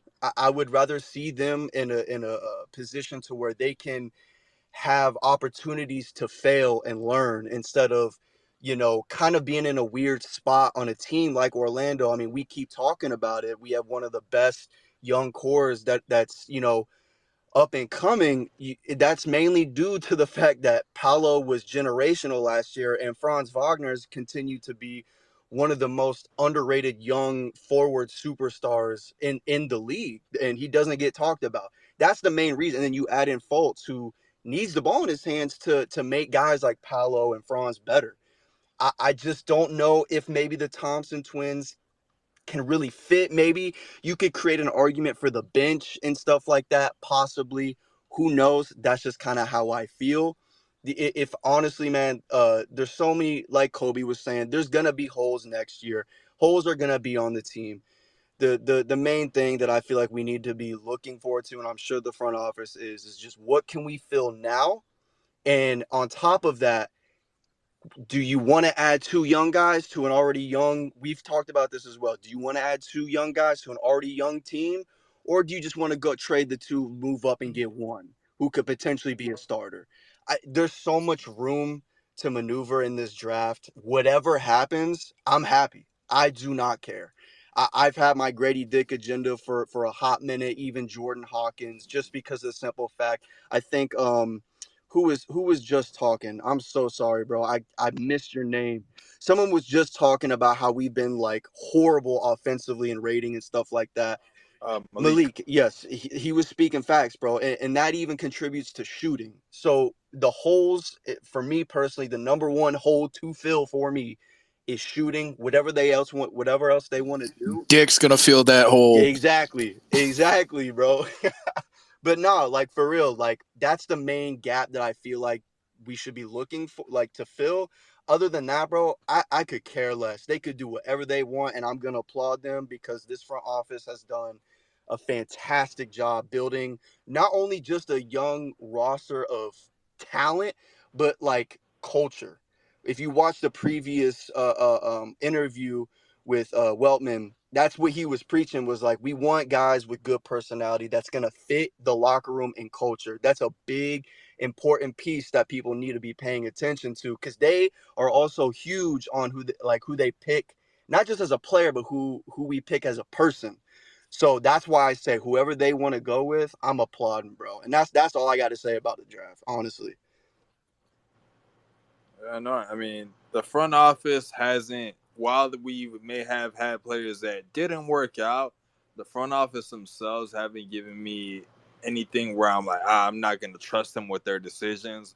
I confidently believe that they're doing their due diligence. They've been looking at guys all years. I mean, and Stan, can I Uh, ask you this? What, like, really, if yeah, you really think about it, who were the two players that you could say they missed on? What, Mo Bamba and like Melvin Frazier in the second round or something like that? I mean, you could possibly say Isaac because of the injury history, but that's out of their control. Whenever Isaac was on the court, he was arguably the best defender in the league. So, like, I don't consider that a miss. It's just unfortunate, you know? So, like, what, Bamba and Melvin Frazier? That's the only two I can think that were kind of like, eh. But other than that, they've hit. They've had contributing players that have value. And even with some of the trades, like even RJ, like had value at some point, you know. And I was big on RJ, and I was a little bit wrong, maybe. But still, what they did, I like the idea of what they were doing. So like, I just trust this front office so much. So like, yeah, that's all I got to say. and I mean, the front office has done enough, and even with the Bamba, I guess they went with best available. From what I've heard is they were looking at a guy like Trey. So I'm not gonna hold them to and say, oh man, these guys don't know what they're doing. I trust them with this draft, whether that's keeping the picks, moving back, making any type of move. whatever they do, I know I will be cheering at Amway on Thursday. Benny, you had your hand up before we go over to EJ. Benny, what you got for us, man? Yeah, so I think that was Chad hit it right on the head there, pretty much. But I think I don't want to use both picks necessarily. I don't think we need to use both picks. But I don't know that we're really going to be able to move up. I feel like the most realistic option without giving up too much would be like the fourth, maybe. And I think really the only pick that's worth getting up to is for Scoot. So, I mean, it sucks that Portland has a third pick because obviously that they want a star player, and we're not going to give up one of our best players to get that pick. At least I wouldn't think so. And I just don't think we need to use both, but I think we end up will. And at 6, I want to go with Cam. I don't. If he's not there, then I'd like Hendricks or Walker. I'd probably put Walker ahead of Hendricks and have them come off the bench as our 6th or 7th man behind Cole. And with 11, I would like Grady too. I mean, Grady or who's the other guy? The guy from UConn. I can't remember his Hawkins. name. Yeah, Hawkins. Those are kind of the guys that I would want, and then, but I don't know. I would like to only use one, but those are kind of the guys that I could see coming in, and I really don't think we would have anyone in the starting lineup necessarily. I think you mentioned it earlier, Stan. Probably Suggs or Gary at the 2. I don't think that we're going to draft someone that'll be a starter at the 2 unless they just come in and dominate. But these will be guys that'll come off the bench. So, I mean, whatever we do in the draft, like Khobi said too, will lead into free agency, but we'll see what happens. I don't think we have the we had the assets to move up, but I don't think that we should for Scoot because I like Cam Whitmore a lot. I wouldn't mind trading up to 4 to try and get him, but we'll see. It really depends on who's in front of us. And I'm kind of worried the Mavs are going to get Grady. I don't really know who they're trying to get, but that's the only threat I see in front of us to get Grady, really. Benny, I think that Dallas, I think they're gonna take Lively. Yeah, I just saw that he's been jumping up, and you guys mentioned he's been jumping up the boards. I've seen a couple with them taking Grady, but now that he's jumping up the boards, that's very possible too, which would be great for us. And like you said, with the guy that we have coming in, we're not expecting a starter, but in my opinion, guys like a guy like Azur and Cam, they're gonna come in and they're gonna try and dominate. I think they're gonna just come after that, hungry for that spot. Where a guy like a Grady or a Jordan, I think we can kind of ease those guys off the bench and things like that. And I don't necessarily think a guy like Cam is gonna start anything, but I think those guys are gonna come after that. Is what I'm saying. Hey Stan, You can I know, ask you a question real quick, bro? Because yeah. this has been a theme that I've been seeing like on the timeline recently. Like a lot of people, and oh god, here we go. People are gonna jump on me for saying this. A lot of people have been wanting Jalen Suggs to start, and this I'm not bashing. I'm just kind of like I'm kind of nervous about it because how many times have we seen our bench last year where our starting lineup was just playing putrid, and Jalen and Cole and those guys were such a big factor in that? Are we sure we're willing to kind of like move off from that and then have some young guys to kind of just do whatever?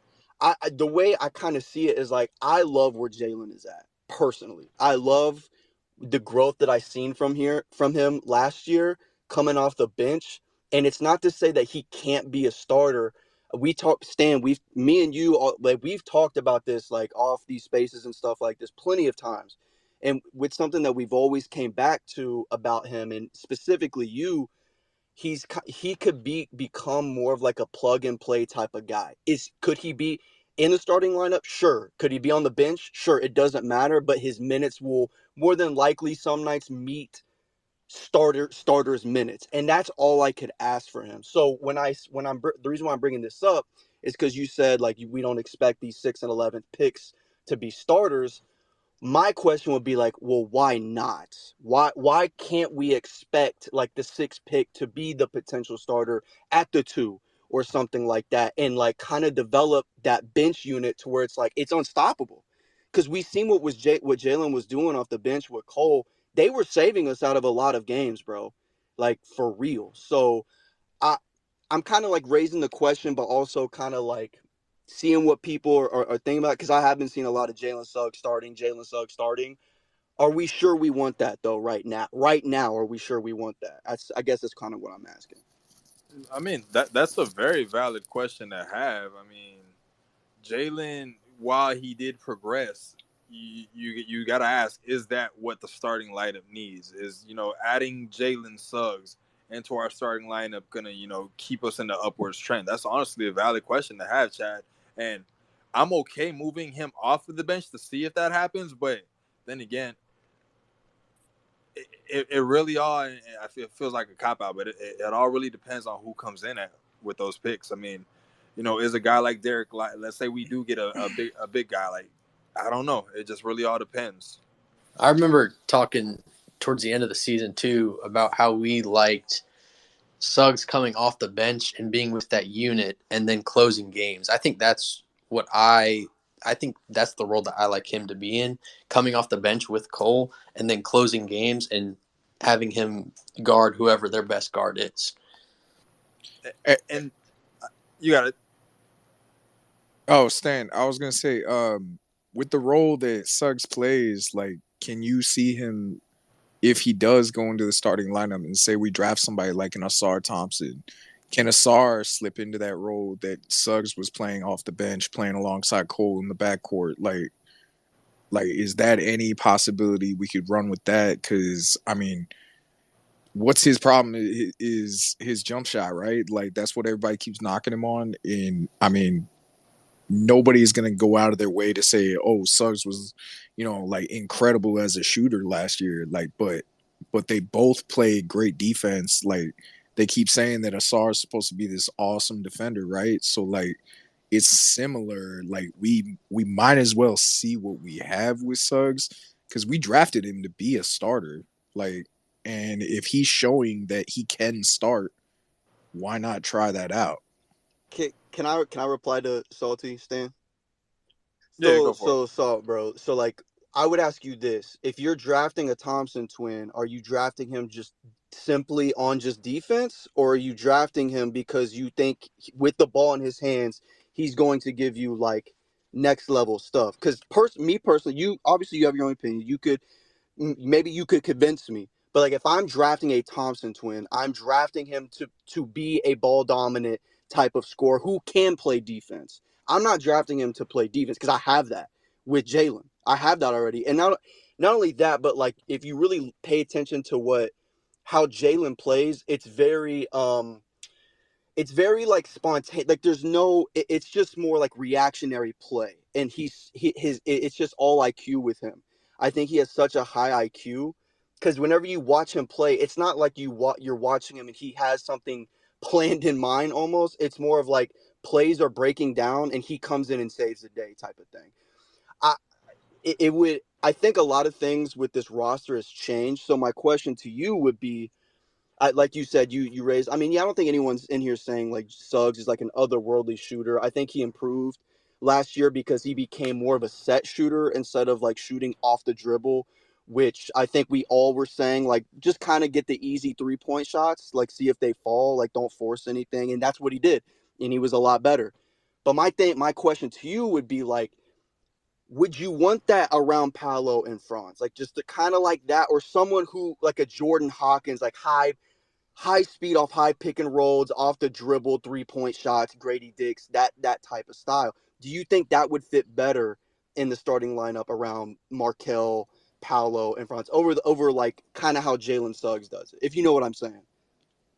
Yeah, no, I know what you're saying, but like I'm planning to use like 11 on one of those guys, not 6. Like that's what I'm saying is like we can have both of them in the second unit, or we can use, Grady as a starting two. Hopefully he's that good that he can start. But I mean, I would just ride it out with Gary or Suggs right there. I mean, Okay. there's a lot of different ways that we can go with this. It's just at some point I mean, at 6, just take the best talent available and then use 11 to get that shooter. Okay. I mean, I mean, to be honest, it could end up like, what I'm thinking of is the Jalen Suggs and Franz draft. We drafted Jalen to be a starter. It just didn't pan out the way, and Franz became next level. So, like, I see what you're saying. Like, it could be a scenario where we end up like that again. And I'm totally fine with that. I agree. If you want to keep Gary, keep Gary. He's a vet. I mean, he shot 42% from three on like, how many attempts? Was it 4? Was it 4 attempts? I don't remember. So it wasn't like he's not a bad 3-point shooter. I think we all know he's probably on the way out in terms of like the way we're building this team. So I guess I'm just more so looking like who is the next guy that's gonna fit best. Yeah, Gary's value is going to be as an expiring Yeah, contract. yeah, Like, yeah, so that's why we're going to hold for on sure. to him. We're going to see if we can find something midway through the season and see if somebody can match salaries with us to get a vet in here that might be on a contract that's like 2, maybe 3 years still left, but has similar money. And honestly, going into the trade deadline, like you said, his value is going to be tremendous. But depending on our record and how we're looking, Salty, I know you said to bring in a vet, but Gary Harris would, at this point in his career, I would consider him kind of a vet. I think he's like 28, going on 29 into next season. So he's a little bit of an older guy. And depending on if these guys pan out with their shooting, the guys that we do draft, a guy like Gary might be valuable even on an expiring contract, for our team development itself. Yeah, I would hold on to him. Like, I'm not just trading him to trade him. Like, I would hold on to him if we can't get anything better. Like, I would just hold on to him, ride it out, and see if we can make a playoff push. But, if something better comes along, like a better veteran, then yeah, I would deal him. But otherwise, just, he's got good cohesion, chemistry with the team. So I'm not necessarily trying to move off of him. If he expires, then he expires. But I mean, like, Yeah, he's one of those if players it's not that I'm broken, cool with don't that. fix it, kind of If thing. if I may, it's not hard to find a better player than Gary Harris, especially in free agency right now. He shot 42% from three, sure, but he was scoring 8 to 9 points per game. I think as a starting shooting guard, we need a little bit more from him than just 8 to 9 points per game. And that's honestly, these are all really, really great questions. I mean, right now we have options. A lot of teams don't have options, and if they do have options, they have options literally 1 through 5 in the starting lineup. And that's not a great thing because they don't have anything, solidified. We have, I believe, our point guards solidified, our 3 guards solidified, our power forward solidified, our center going into next season solidified. Now after that, I know there's a lot of Wendell conversations. People are bringing up, do you bring in a guy like Chris Stopps and things like that? At least going into next season, I think Wendell is solidified. So we just have to knock down that too. And, whether that's Suggs' improvement through the offseason or a draft. Now, Jersey Worthy put in the comments, if Suggs isn't ready to be a starter by this coming season, do our feelings change towards him? That's something to definitely keep our eyes open to. EJ, you've had your hand up for a minute. I do apologize. Welcome to the Spaces. How you doing? What you got for us, man? Y'all can hear me? Yep, you in here live, man. All right, yeah, my fault. This is like my first time doing stuff like this. I get a little bit nervous, but like this might be a little repetitive, like what everybody else said. But I do think that we should take Cam Whitmore at 6 if he's available, and that's not to bash on the Thompson twins, because at first I assumed that the Rockets might take Cam, but seeing that he's dropping like more, like in the mock drafts and stuff, I do think that if he's available, we should definitely take him over a Thompson twin. And that's not to bash him, but like 2 other people said, our offensive rating being low these past seasons, I feel like we can score on the inside, of course, but the shooting is what we need. Cam Whitmore, he's a better shooter than the Thompson twins, and that's not to say that like the Thompson twins can't develop a jump shot, because they can, but I feel like it's just better to have that, that's already suited. And I think that Grady Dick should also be the pick at 11. Like earlier today, I seen Skinny Hardaway. He was talking about the Cam Whitmore draft, and I agreed with him in the comments, like drafting Cam Whitmore. And I do think that if he's available, that Grady Dick is available at 11, that we should take him. Because at first I seen like the Mavericks talk about taking Grady, but since Derek Lively also jumped up and he's a good shot blocker and good shooter, like the Mavericks should definitely take him. And if we should, that should just, I feel like that should be our draft. I wouldn't be like, I would, my fault. I wouldn't be disappointed if we took anyone else, because I like the Magic. That's my team, but that's just what I feel like the move should be for us on Thursday. Why is nobody talking about Keontae George being an option? Yeah, and Keontae is definitely a name that I said it earlier. It's a name that's dropped off. And EJ, I want to go ahead. Thank you for joining us, EJ. If you said it's your first time, always you're welcome back, man. We talk hoops. We talk Magic hoops. If you're a Magic fan, this is a space to talk. And I'm with you, Cam Whitmore. That's he's starting to become my guy. And the names Taylor Hendricks, Cam Whitmore, Grady Dick, Jordan Hawkins, and Magic made me do it. Just mentioned Keontae George. One of those five guys is going to be our pick. At least one of our two picks. One of those five guys, I'm okay with those names. One of them being those names. I'm good with the Cam Whitmore at 6. And let's say we do land a Keontae at 11.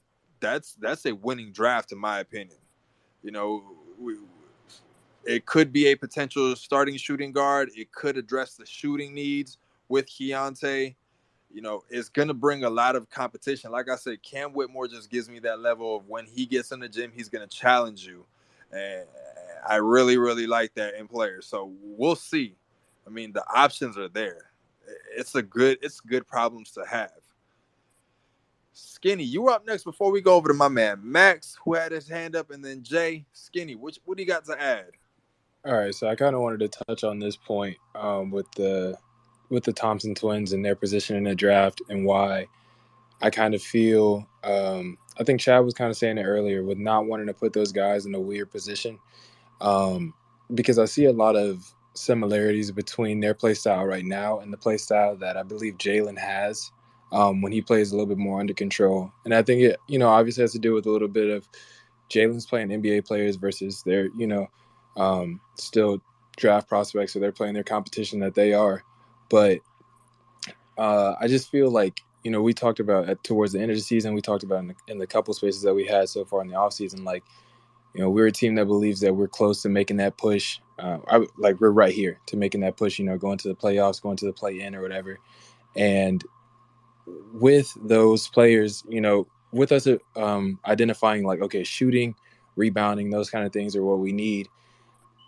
Drafting players that the shooting is going to be a development part for them, I think puts them in that weird position, right? Especially we know the way just fans react to players not performing the way that you expect them to, especially like we saw Jalen didn't have the jump shot that we kind of hoped he would coming into the league. So that brought a lot of negative speculation on him. And I just, that's the reason why the Thompson twins don't fly high on my board. But I mean, they're tremendous athletes. I think the pathway for Asor to be a really good shooter is there.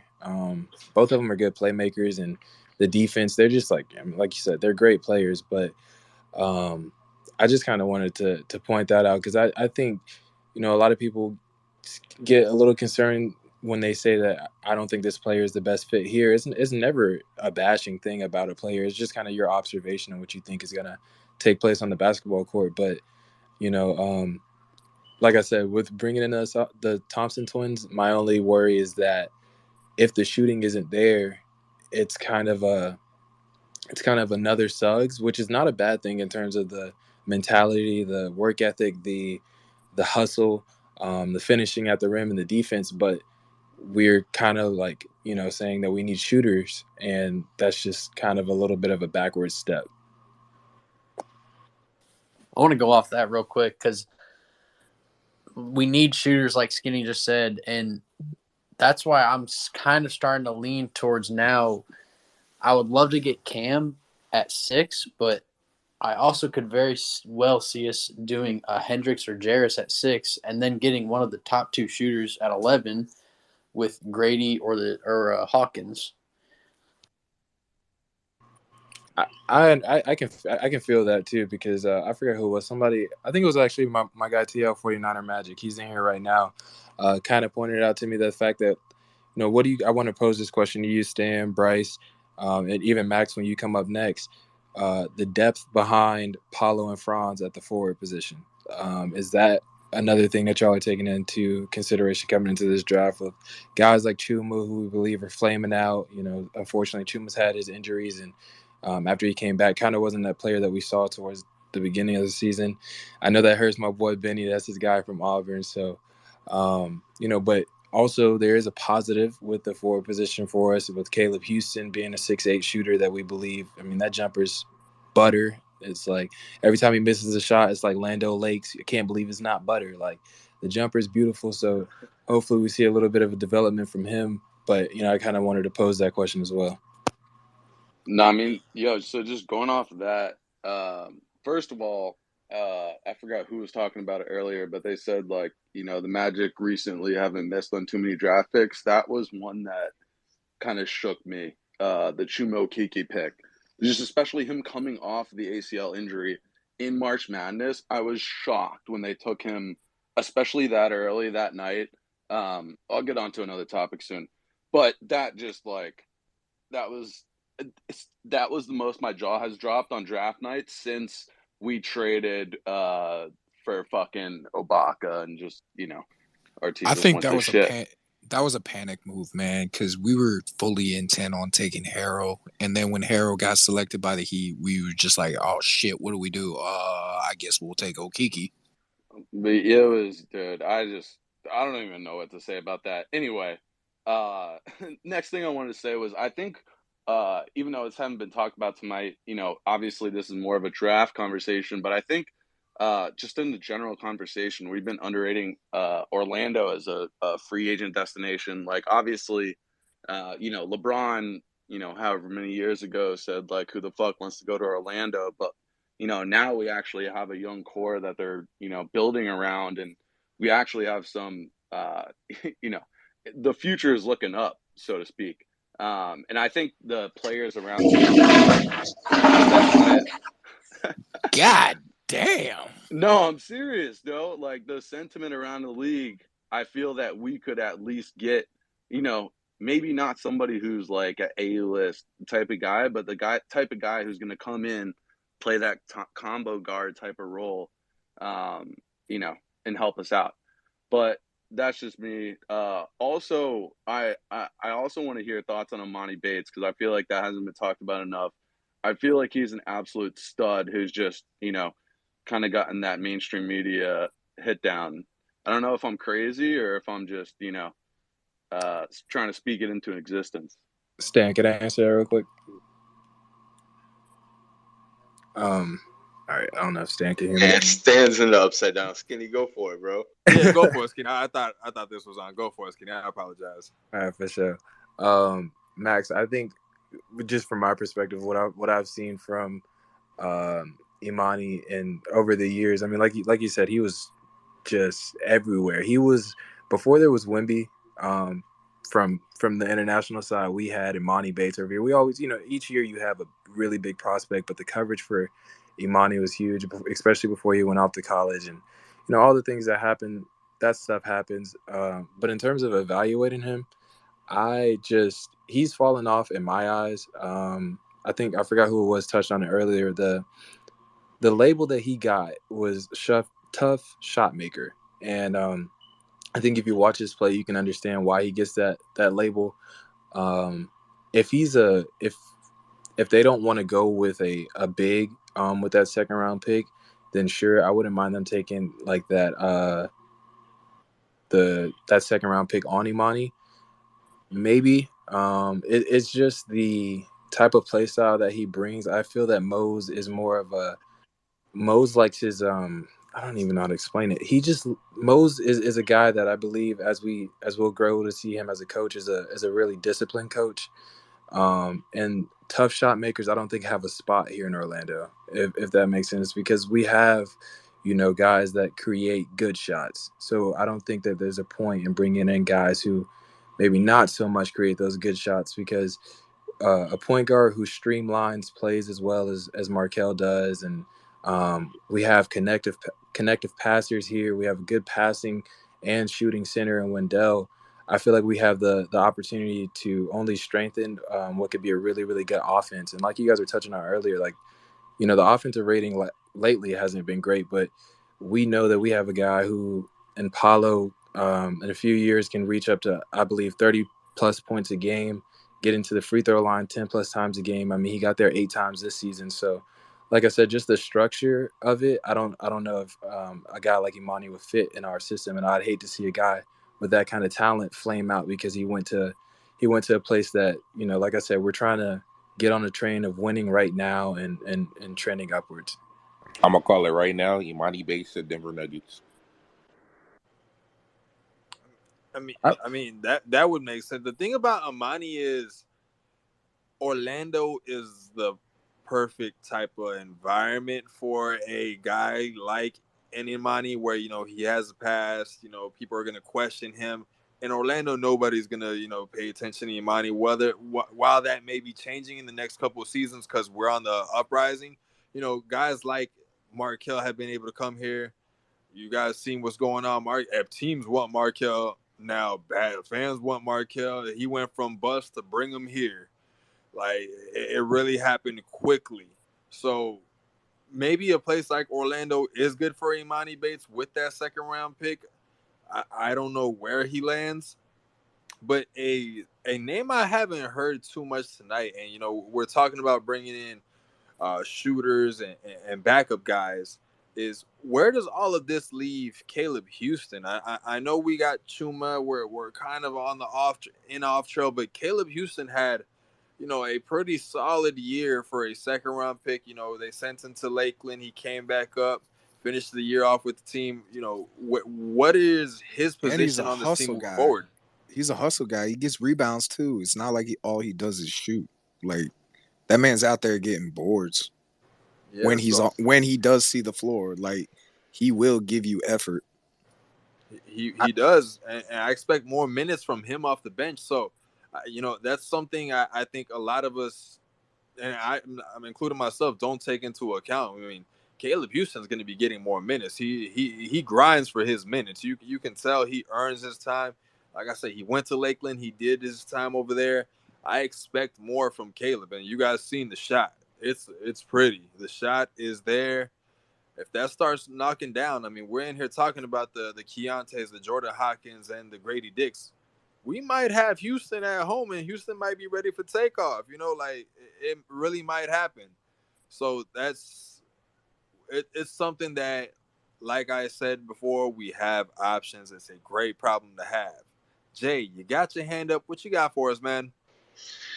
Man, that's just basically to tie into the conversation that we're having, and the more players that you keep bringing up about the draft, I mean, this is a really deep draft stand. There's so many player like draft prospects that I've looked at and been like, man, he's worth a shot. But the thing about the draft and the lottery is that's exactly what it is. It's a hit or miss. You don't know exactly what you're gonna get with that 6 and 11. We could draft Grady Dick with the intentions of him coming in and being that missing link in our shooting, and him not just get the speed of the NBA. It could just end up being like that.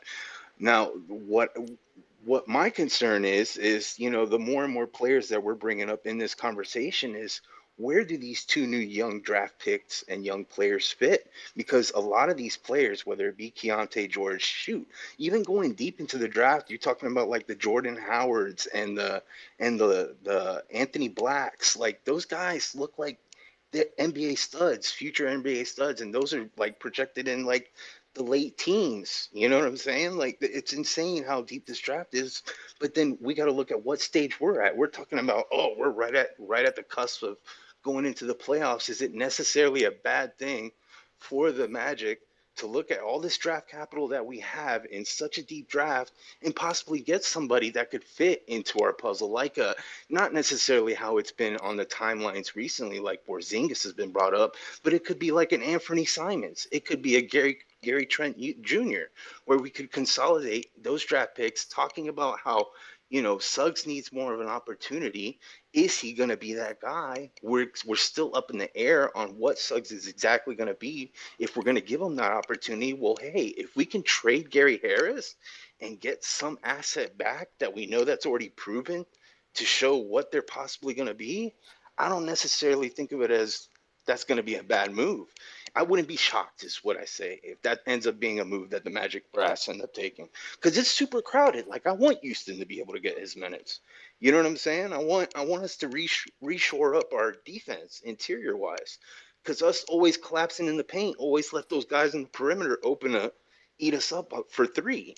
So like there's tons of improvements that I love to see with our team, but I mean, when you talk about the options, I don't see that option being talked about enough.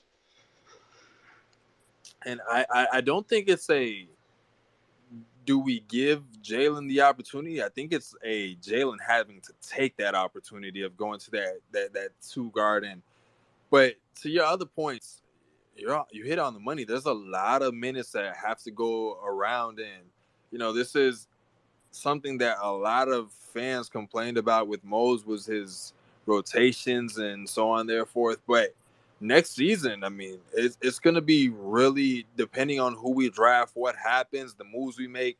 You know, Mosley's rotations are going to be very important going into next season.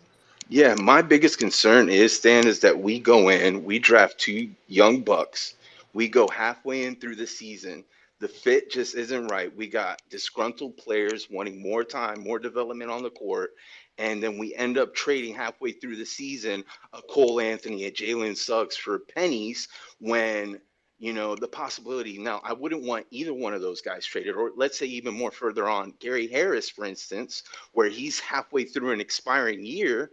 Like, is it does he have more value? And I love Gary Harris. I love him as a player, what he brings to our team and everything, the cohesion that he has with us. But does his value sit higher as a trade piece included with a draft pick that we have in the current lottery or even in the first round?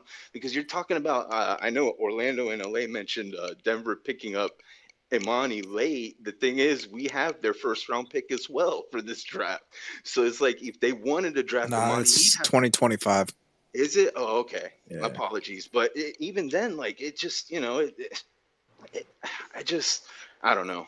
I feel like they're going to be, the hard questions are going to have to be, they're going to have to come to head. And, we're going to have to figure out what guys we're going to roll with, and whether that's going to be on draft night or halfway through the season. None of us can tell, but I'm sure they're looking at their options on draft night, because that draft capital, there's nothing like it, especially for rebuilding teams like the Wizards. I mean, we just saw them throw away Bradley Beal for, semi-retired Chris Paul and, second round picks. So it's pretty wild. Yeah, and I've seen the name, the Chris Stops going around, bringing a guy like that in because they are in a rebuild mode. Will they take an 11 for that? Would you guys trade an 11th pick and a JI for a Chris Stops? Would you guys make that happen, knowing that he'll come on the team? I mean, it's not something but it's an option, like you said, Jay. They are rebuilding. And it's not just Kristaps per se, Stan, because there's tons of other players out there that are in the position of, let's say, a Kristaps Porzingis is, that could contribute to a quality team, whether he be a veteran piece as a role specialist, or whether he be somebody that brings in championship savvy, whatever it could be. Like, I just see that there's a possibility that there could be pieces added outside of the draft. There are other options. Yeah, and going into this draft, I mean, we have three prospects incoming. I know we just released Jay Scrub, or what it was 2 weeks ago. So I do expect our second round pick to go. I think I'm gonna say directly to Lake, or not. Well, I keep saying Lakeland. I keep forgetting. You guys are letting me say Lakeland. The Osceola Magic. Nobody correct me. I don't like you guys anymore. The Osceola Magic. Yeah, I expect our second round pick to go to the Osceola, play for them. It's kind of in the same manner that Caleb was out there, but free agency is like you said it. We have flexibility. We can make moves. That's something that can happen.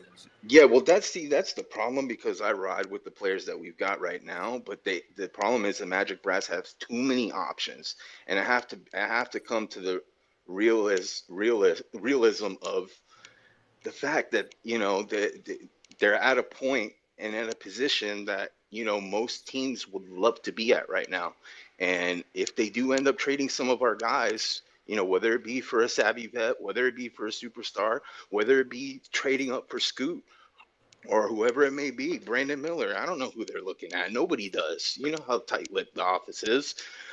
But I'm gonna trust the process because like Chad mentioned earlier, they've been pretty much on the money for the most part. So Yeah, I mean, it's they haven't given us reason to question them in a manner where it's like, we don't trust this. I saw a post today. It asked about the Rob Hennigan era. Um, this isn't that. This is something completely different. These guys, they do their due diligence. They aren't. I saw undercover agents for other teams, and the Weltman has been so far the rebuild. It's been a short rebuild, and we might be in here saying, "Oh, we're expecting playoffs and things like that." I wholeheartedly expect the front office to just let these guys develop and stay put. That's what I believe, but it's they've had success so far in this rebuild. We're ahead of schedule. I think if you put us compared to a team like a Detroit, I put us above Detroit. I see the OKC fans. I'm not hearing the OKC fans at all. I'd put our core ahead of them. So I think our front office has us in a good position, and we keep talking about the options we have. It's a yeah. good play, a good problem to have. No, I have one last question, Stan. Out. A couple of guys are eligible for extension talks. I know Markel's up. I think Cole Anthony is up as well. Now, would you prefer that we be proactive in trying to extend either or both of those guys before the season starts, or do we wait it out and see towards the end of the season? Like everybody's saying to wait out and see. Like we have a ton of guys. If we just roll with what we got, that are coming off the books at the end of the season, only two of those guys being restricted. And Chuma, I don't imagine him being in a Magic jersey by the end of the season. So, like, what are your thoughts on that? Like, where what do we position ourselves in? That's my biggest question I because they're so mysterious when it comes to running it. I hope that we get the Cole Anthony thing done before the season, because that the media runs with things, and once the media runs with things, fans will run with things, and I don't want it to become an AG situation where we started hearing AG in trade talks every every year. And I don't want that situation with Cole Anthony where he's expiring. Oh, he hasn't re-signed. That means we're gonna trade him. And what's gonna happen come that trade deadline, where if we don't have a deal established with him, the fans are going to be saying, "What are we doing? Why aren't we trading?" It's going to be like that. It's And of actually course, it's Markel too. yeah, Markel I'm Fultz. with Markel. I'm I think the front office I think he'll resign here no matter what. I think Markel has kind of a loyalty right now to the team, so I'm less worried about a Markel, leaving in free agency. I really do expect him to, resign with us regardless of the season we have. I know the front office will take care of him, but with a guy like Cole, I just know that name is going to pop up so much because he's a firecracker. He can get the offense going really, really fast.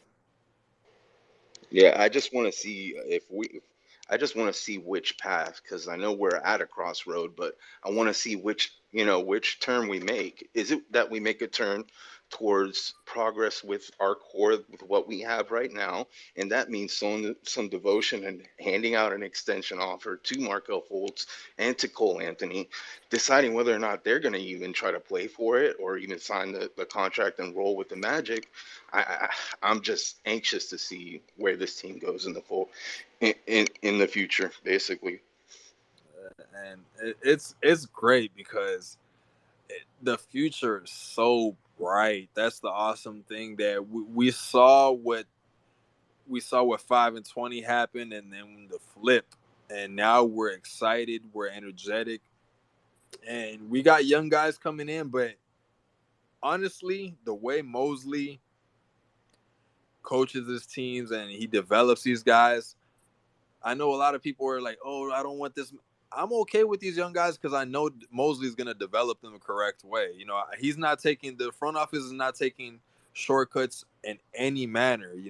They're making sure they develop these guys. So, man, I'm excited. Just like you, Jay. I think I speak for everybody in here and that's been in here and everybody that's in the Magic community. It's a good time to be a Magic fan. It's a real good time. I see a couple hands up before we go ahead and wrap it up for the night. Got Salty, then Skinny. Salty, what do you got for us? What do you got to add? Two things. First, where the hell we doing this thing on Thursday night? Like, I got tickets, so like, where we celebrate, man? Let the people know. Thursday night, Thursday night, ladies and gentlemen, you can link up with us at Amway. We will be there. After that, hey, we will. I know Amway has a lottery thing where after the 14th pick, they close up shop, but there's a celebration going to be going down in downtown Orlando, guys. Like I said, it's a great time to be a Magic fan. Yeah, Skinny. and my Oh, other what you thing, got, Salty? I was gonna say that last thing that I got is, man, you know who I wish was available? Like the right team, wrong player is available right now that would fit perfectly with us. Is with Chicago, man. I just wish it was DeRozan that they're trying to shop right now. Like that would really solve everything, man. Like, but they're trying to shop Levine right now, and I don't want Levine here anymore. I used to, but I don't think he's a fit anymore. I would much rather have DeRozan, but like I don't know, like I that's a deal I feel like we can get done with that 11th pick. I mean, Chicago might just want their 11th pick back, but I mean, I just think we're a year too soon to make that big trade. Yeah, but Uh, that's a sentiment going on throughout Chicago fans as well. Salty, they're wondering why it's DeRozan not for up for trade as opposed to Levine, because Levine was showing a little bit of progress towards the end of the season, and DeRozan is towards his end of the ropes. So I agree with you. I'd love for DeRozan's veteran savvy, just to come in and bring some toughness to the team. That just best mid range in the game, bro. Yeah, for sure. But he's also a ball hog too. So he's a development stunt when it comes to our younger guys at the same time. And he's going to want the ball too when he comes here. So that's to keep in mind as well. But I'd love him on the team. But that's the thing, is we got to think about the possibility of adding certain pieces like that, because Salty, we're in a great position to keep open minds about this. You know what I'm saying? Like, we could end up being on on top and not even excited during that draft party to to the prospect of having some type of superstar maybe even coming in to Orlando. We never even know. So I'm Well, excited for draft night. I'll just what put it that scares way. me with it? What scares me with it is this new CBA. Like we can already plan on fifty Yeah, percent. 50% of our cap is going to Paolo and and Franz, Franz, 100%. Yeah, we and don't want and anything we got just yeah we stunt got to that. figure out how to pay 13 other But guys after but see, Paolo and Franz. yeah, for sure. But that's why you look at who you're trading for as well. You look at being able to stay flexible, like, the Magic Brass have been able to do. Like, if you look at how much money we got to spend next year and the free agency board for next year, it's going to be insane. But Yeah, I'm just anxious to see what they actually decide to do on draft night. And Salty, you mentioned that 50% of the salary is going to go to Paolo and Franz. Well, I mean, if that's the case, then 50% sounds like 50% off Papa John's on a regular basis for us Orlando Magic fans. I'm just going to go ahead and throw that out there. A lot of dubs over here. Skinny, you got your hand up before we go over to my man Isaac. Skinny, what you got? All right. So to touch on first what Saucy was saying, yeah, we're gonna be out at the Amway Center. I want to meet everybody. I want to, interact with everybody. Now afterwards, the party is just out downtown. If you run into me, no promises that I'm able to tell you everything with a straight voice. I might be slurring a little bit because we're gonna be having a good time. I just want to get that out the way. Two, Stan, you touched on it earlier, and it's something I've been thinking about just a little bit after you touched on it. Was Moses' rotations, and I don't even know if you watch baseball, but you got into your Brian Cashman bag a little bit last year, talking about having guys close games for us, with a guy like Ji and somebody mentioned Suggs closing games. Are you still on that wave, or are you looking to see Mose just in his second year take that? Because we always have to take into consideration our coach maturing and growing and taking steps. Are you looking to see him just be able to find a solid rotation where it's not so much like a closer or whatever, but I remember, like just watching film back in the days, there were some teams that had guys that would play 3 quarters or so. Well, I mean, that's kind of like closing or whatever, but having a guy play 3 quarters and just shoring up that when we get into that fourth quarter, we had so many times this season where we're not seeing Paolo, Franz, or Kel on the court with less than 3 minutes left in the game. Just kind of where you are with that.